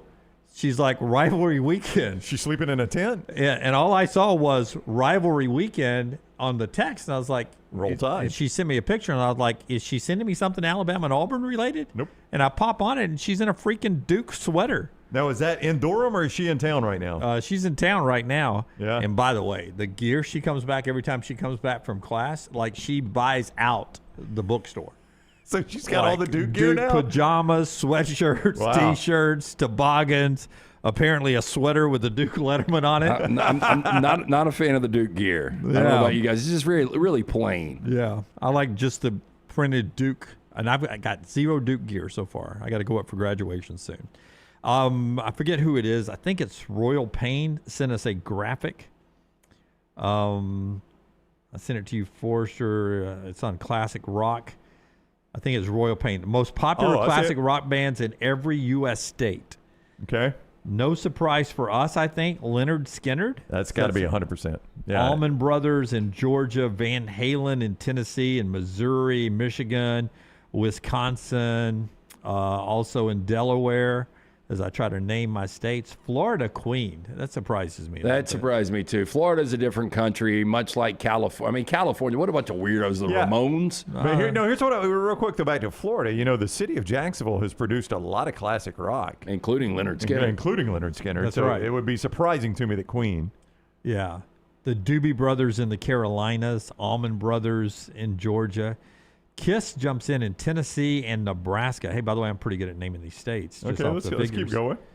So there's KISS there. Who's Guns N' Roses right there? What state is that? Where right below KISS. Oh, that right there, my friend, is going to be Iowa. That is going to be Kansas, Jim. Kansas. Yeah. Dadgummit. Doobie Brothers, Iowa, right next door to KISS. Yeah. South Dakota has the Guess Who as their favorite band. Well, look at North Dakota's just banging out with AC/DC. Hey, the Young Brothers. But how about Guns N' Roses there in Minnesota? That's right. Kansas and Minnesota, GNR. Love me some Montana, but did they go Steve Miller? Yeah, Steve Miller Band in Montana. What is that in Judas Priest in Wyoming? Yeah, okay, Judas Priest, Wyoming and Washington. Yeah. Thin Lizzy in Oregon. Fleetwood Mac in Colorado. I don't believe these are all. Do y'all consider the Beatles classic rock? Well, it's rock and it's old. It was considered rock and roll when it came over. Okay. Listening to it, it doesn't. It's almost like its own genre. It's like the Beatles of the Beatles. Yeah, there's no way this is. No, real. this is more like Arbitron numbers when we were in terrestrial radio. Yeah. And I would talk to clients and they'd be like, what are your numbers? And I'm like, I really don't sell numbers because I've never gotten a diary. Have you guys ever gotten a diary? I have. And you know when I've gotten more diaries after I left radio? I've gotten diaries a lot. I've never gotten one. I've never filled But one I would out. assume this is one of those where you send it to 100 people in one of those states. And if 3 put Steve Miller, then Steve Miller's your band. Yeah, I will say New Hampshire being Grateful Dead is... That's not surprising. That is very much believable. Alabama and Mississippi being Skinner, very much believable. Those are two I look at and I'm like, yep, makes sense. But ELO in Ohio, Chicago and Illinois, just because Chicago's in Illinois. I mean, I get Chicago. Eagles in Pennsylvania, but not, the Eagles were more California Yeah, than I were would have thought anything. Eagles, definitely California. And Grateful Dead is absolutely California more than the Ramones. Yeah, 100%. With Ramones, I think of New York. Yeah, I'd go Grateful Dead in California. I don't understand the Ramones. Yeah. Rush is in Utah, which kind of tracks. Who in Utah? Oh, Rush? Yeah. God, New York is Blondie. I don't see that at all. Don't buy it at all. Blondie. Bon Jovi in New Jersey, you understand because of the connection there. Dude, I love Arizona going Scorpions on us. I mean... And Metallica right there in New Mexico. Yeah. Black Sabbath in Rhode Island, Bon Jovi in Jersey. Hey, don't miss that Alaska's Creedence Clearwater Revival. That is super random. That is the last state I would associate with Creedence Clearwater Revival. Yeah, I'm 100% with you on that one, Tyler. Wait, what is there between... are no swamps, no bayous in Alaska. What's between... is that the Eagles between Bon Jovi and Queen over on the East Coast? Yeah, that is Eagles in Delaware. Okay. Black Sabbath Hey, up there. I can't see this far. What is Hawaii? What band is that, Tyler? Santana. So crazy. I'll tell you a band on there I do not like is ZZ Top. I have never liked ZZ Top. Never liked them either. Does nothing for me. I don't like a lot of those bands. Do you not? Which ones do you? Let me just name them. You tell me if you like them or not. Skinnerd, yes. It was Royal Pain who sent that to us. I do love Skinnerd. Allman Brothers. Like them. They're on my golf playlist. I don't love them, but I like them. You're not a fan? Doobies? Doobies hate. I hate the Doobies. Hate the Doobies. Yeah. Van Halen? I like Van Halen. Yeah, I'm okay with Van Halen. Kiss? Love Kiss. Yeah. Yeah, I'm okay with Kiss. GNR. We all love GNR. Oh, yeah. AC/DC? Oh, yeah. I'm hit or miss on AC/DC. What about Fleetwood Mac? I like Fleetwood I'm Mac. hit or miss. Yeah. We just don't love GNR as much as Rory McIlroy, right? Yeah. I knew The Scott was gonna hate Eagles, that. I completely respect them. Much like the You don't Eagles. like them if you I say like I them. respect No, them. I mean, I can listen to some Eagle. I watched the live video from Hotel California randomly popped up on YouTube the other day. 880 million views, by the way. Oh, from Hell Freezes Over, their live concert? No, this was 1977. Oh, the actual video. And I was just sitting there thinking, these guys are in their 20s. They had just released it like 3 or 4 months before. It was a performance, I think, in somewhere in Maryland, Landover, I think. Yeah. Lance, you know who's not on here is Marshall Tucker Band. You love him. I see that, yeah. But Scorpions and Metallica did make it, so I'll take that. All right. Before we get to trash. A little surprising Stones only one time. Zeppelin, too. Zeppelin was, let's see, Wait, Zeppelin's where is Zeppelin? Vermont, way up Okay. there at the top. Yeah, and then that's a crime. Stones is Massachusetts. It is a crime. Yeah, Stones is Massachusetts. Yeah, I don't buy this. Sorry, Royal Pain. Yeah. I think it's Some of them are right. I think it's a botched graphic.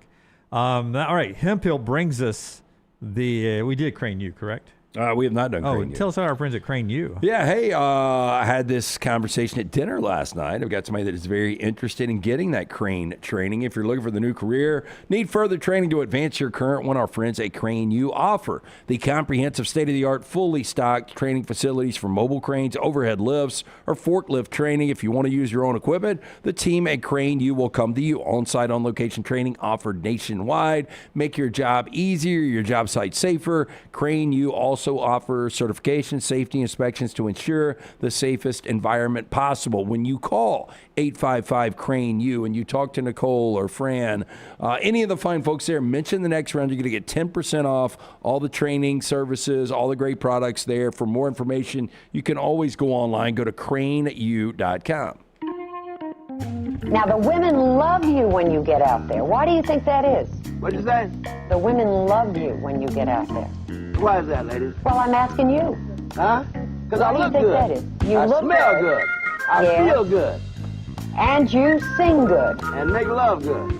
Oh, well, there we are. We don't have to ask anybody else. We got that from the source. There you are. LT's Trash is presented by Bud Light. Easy to drink, easy to enjoy. The weekend is here. Pick up some delicious Bud Light. Would love to have one right now. Day 10 of my 30-day journey. Congrats. Yeah. The HR executive who infamously was caught on Kiss Cam during the Coldplay concert is charging for her taking back the narrative speech. What do you think a ticket is for the taking back the narrative speech? $100. Too much, whatever it is. How about it's 9:05 to 9:35, Jim? It's a 30-minute speech, according to the time. Weird times. Let's start at 9:05 and finish at 9:35. I'm going to roll that back to $50. $50. $875. Are you going to pay? Wow. Kristen, I would pay $875 to see Coldplay. Is it Cabot? I think it is Cabot, yeah. 53 years old, became an internet meme after she and her married boss, Andy Byron, suddenly ducked when live footage of them was blasted across stadium screens in April of 2025. We remember Chris Martin's remarks over either having an affair or very shy. Now, in the ensuing fallout... It was A, by the way. Cabot and Byron made headlines worldwide, with many speculating about the relationship. Now Cabot is offering talks on how she took back her narrative, but it's going to cost attendees $875 to hear what she has to say. Quote, Cabot experienced firsthand the extremity of public shaming that women have long experienced when in the negative spotlight of the media. One, their male counterparts often seem to avoid, the event description reads. I don't know how is that true? I don't know if I would 100% say that's true. I don't know what happened to her or him, and I really didn't care much. Once the story had about 2 days of shelf life, I quit caring about it. Look, when you're in this situation, and I mean, obviously well-educated, successful people, and you're putting yourself out there in the public at a concert like this is on you 100%. Can I make one other observation on this story? If your name is Deanie Von Moofing and you're going to launch a communications company, you probably don't want to call it Deanie Von Moofing Communications. No. That's about as bad a name for a company as I've ever seen. Man, she is 80'd up, too, with the earrings, the hair. Oh, yeah. She Deanie looks like Von Muff. I would not go with that either, Lance. She looks like she would go to a Scorpions concert. Like, one was at a Coldplay concert. Deanie Von Moofing looks like she would go to the Scorpions concert. Now, Cabot had separated from her husband by the time she and Byron were caught on the Jumbotron, although Byron was married. During a series of interviews following the scandal, Cabot, mom of two, said the meme left her, quote, unemployable, blaming the scandal on, quote, a couple of high noons at a New York Times interview. Just two. She later told British newspaper The Times that she felt, though, that she had been branded with a scarlet letter. I think it worked both ways. I think it was dude, too. Oh, he lost a CEO gig, man. Yeah. If you guys are interested, the conference set to take place April 16th in Washington, D.C. Wasn't there a lot of people that said she was crappy at her job after that, too? That maybe there were people out to get her, that's why she was cuddling up with the CEO? Yeah, or that's how it went. Maybe how the camera guy found out. Yeah. You know how easy that would be, though, if you went to them and you went to whoever was doing ops that night, and you're knew like, where they were sitting. Hey, my friends, he wants to pop the question. It's a big moment for them, and you just make sure they're spotlighted for a second. That's all you got to do. Because I can promise you, the cameraman probably $100. You think that's all it would take? Wouldn't take a lot. No. Yeah, I mean, not a lot at all. 100 at the most is what it would take for that cameraman. Hey, when it comes kiss cam time, I just need you to get that couple right there. You got it. 5,000, and I will get Chris to talk about them on stage. Now, what was supposed to be a quick stop for a clean car turned into a nerve-wracking ordeal and a viral moment for one woman who found herself locked inside of an automatic car wash. Oh, no. Felicia Sullivan shared a video detailing her experiences after she became trapped inside of a car wash bay in Waynesboro, Virginia. What was Virginia's go-to band? I'd have to go back and Doobie look. Brothers? I think they might have been the Doobies, yeah. Yeah, I don't believe this. I don't either. This is all staged for TikTok.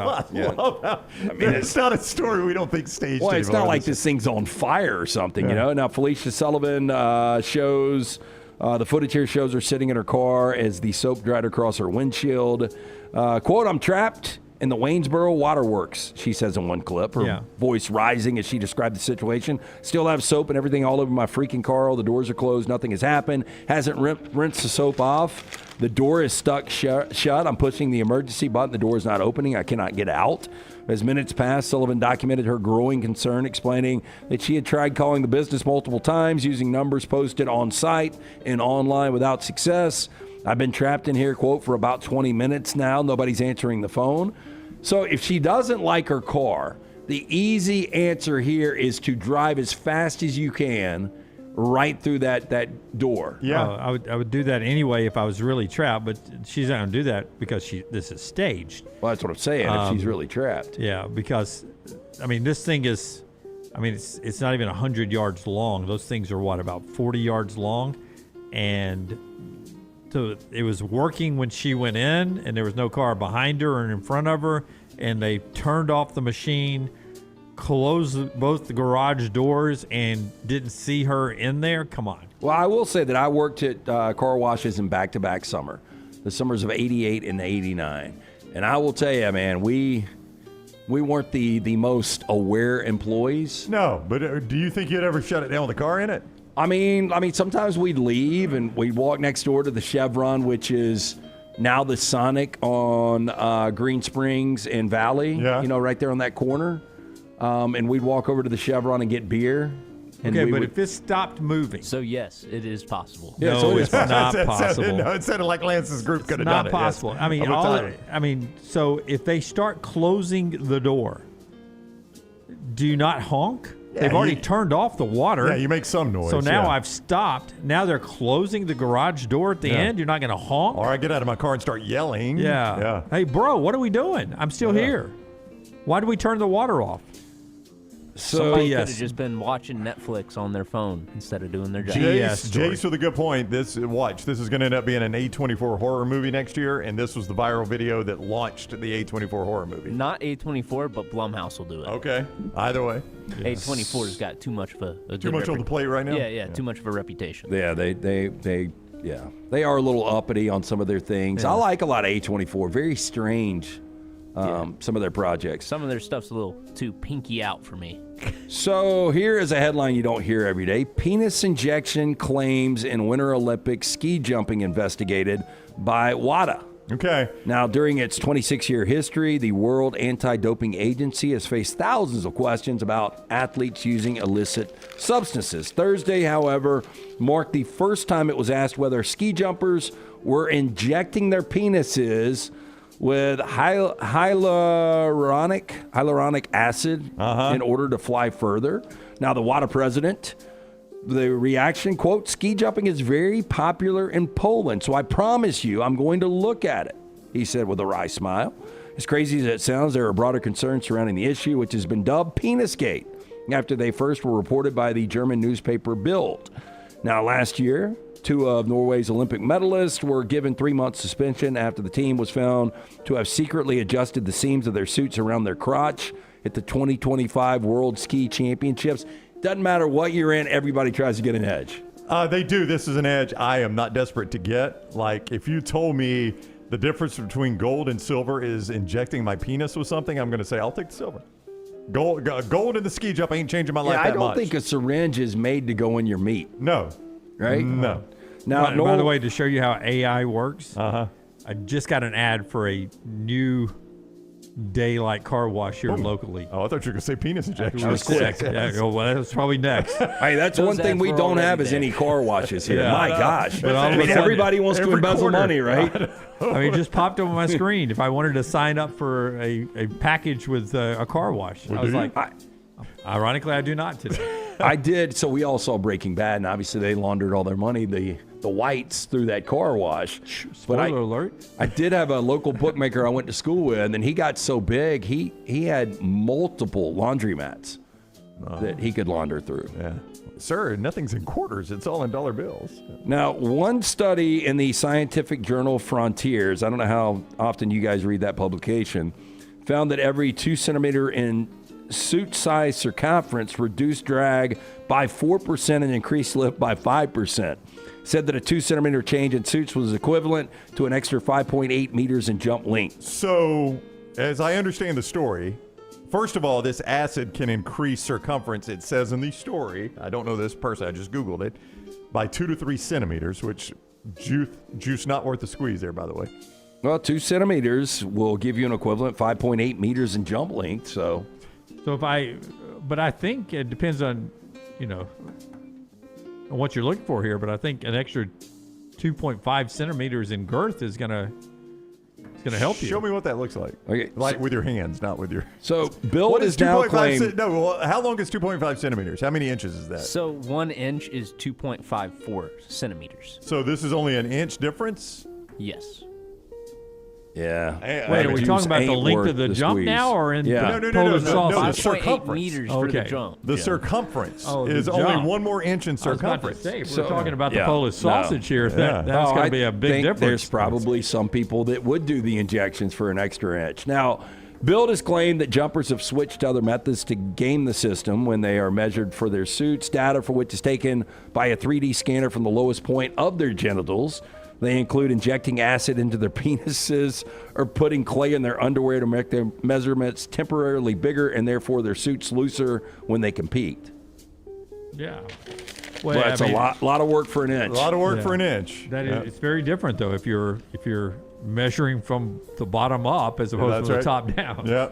Well, I tell you that'll what, cost you an inch or two. When they fit for those suits, man. You got to be super personal with the guy fitting you for the suit, don't you? Or the girl. I don't want to. I didn't know they measured it quite that well. Did you for those suits? I did not. That's a custom fit. Where are you as guys custom as it gets. on the crinkled fry? Oh, are we moving different stories Well, now? no, I mean, just looking over there. Oh, behind the well, syringe. Tyler was getting praise for his choice of photo here. That the syringe and the Polish sausage. I mean, the dog looks good outside of the syringe. And I'll tell you, the crinkle fries for me, I don't know how you guys feel about this. They've got to be really crisp. I like them crisp. I like them a little seasoned. Coming back from the Alabama A&M game, I stopped by a chicken finger place. I won't give them a sponsorship here, but they served the crinkle cut fries. And they were delicious because they were very, very crunchy. Yeah. It's the way to go. Finally, a group of European backpackers accidentally crashed a funeral in Thailand after mistaking the memorial setup for a buffet restaurant. It's like Cooper Kupp and Hunter Bussey having... Is that fair? I guess, yeah. Now, in a viral video, tourists from Germany and another 2 from the Netherlands the following day showed up at a funeral venue under the impression it was a buffet restaurant or food festival. Instead of getting kicked out, they got fed. Now, the awkward moment caught on video and shared widely online has since gone viral, not for the mistake itself, but for the host's unexpected generosity.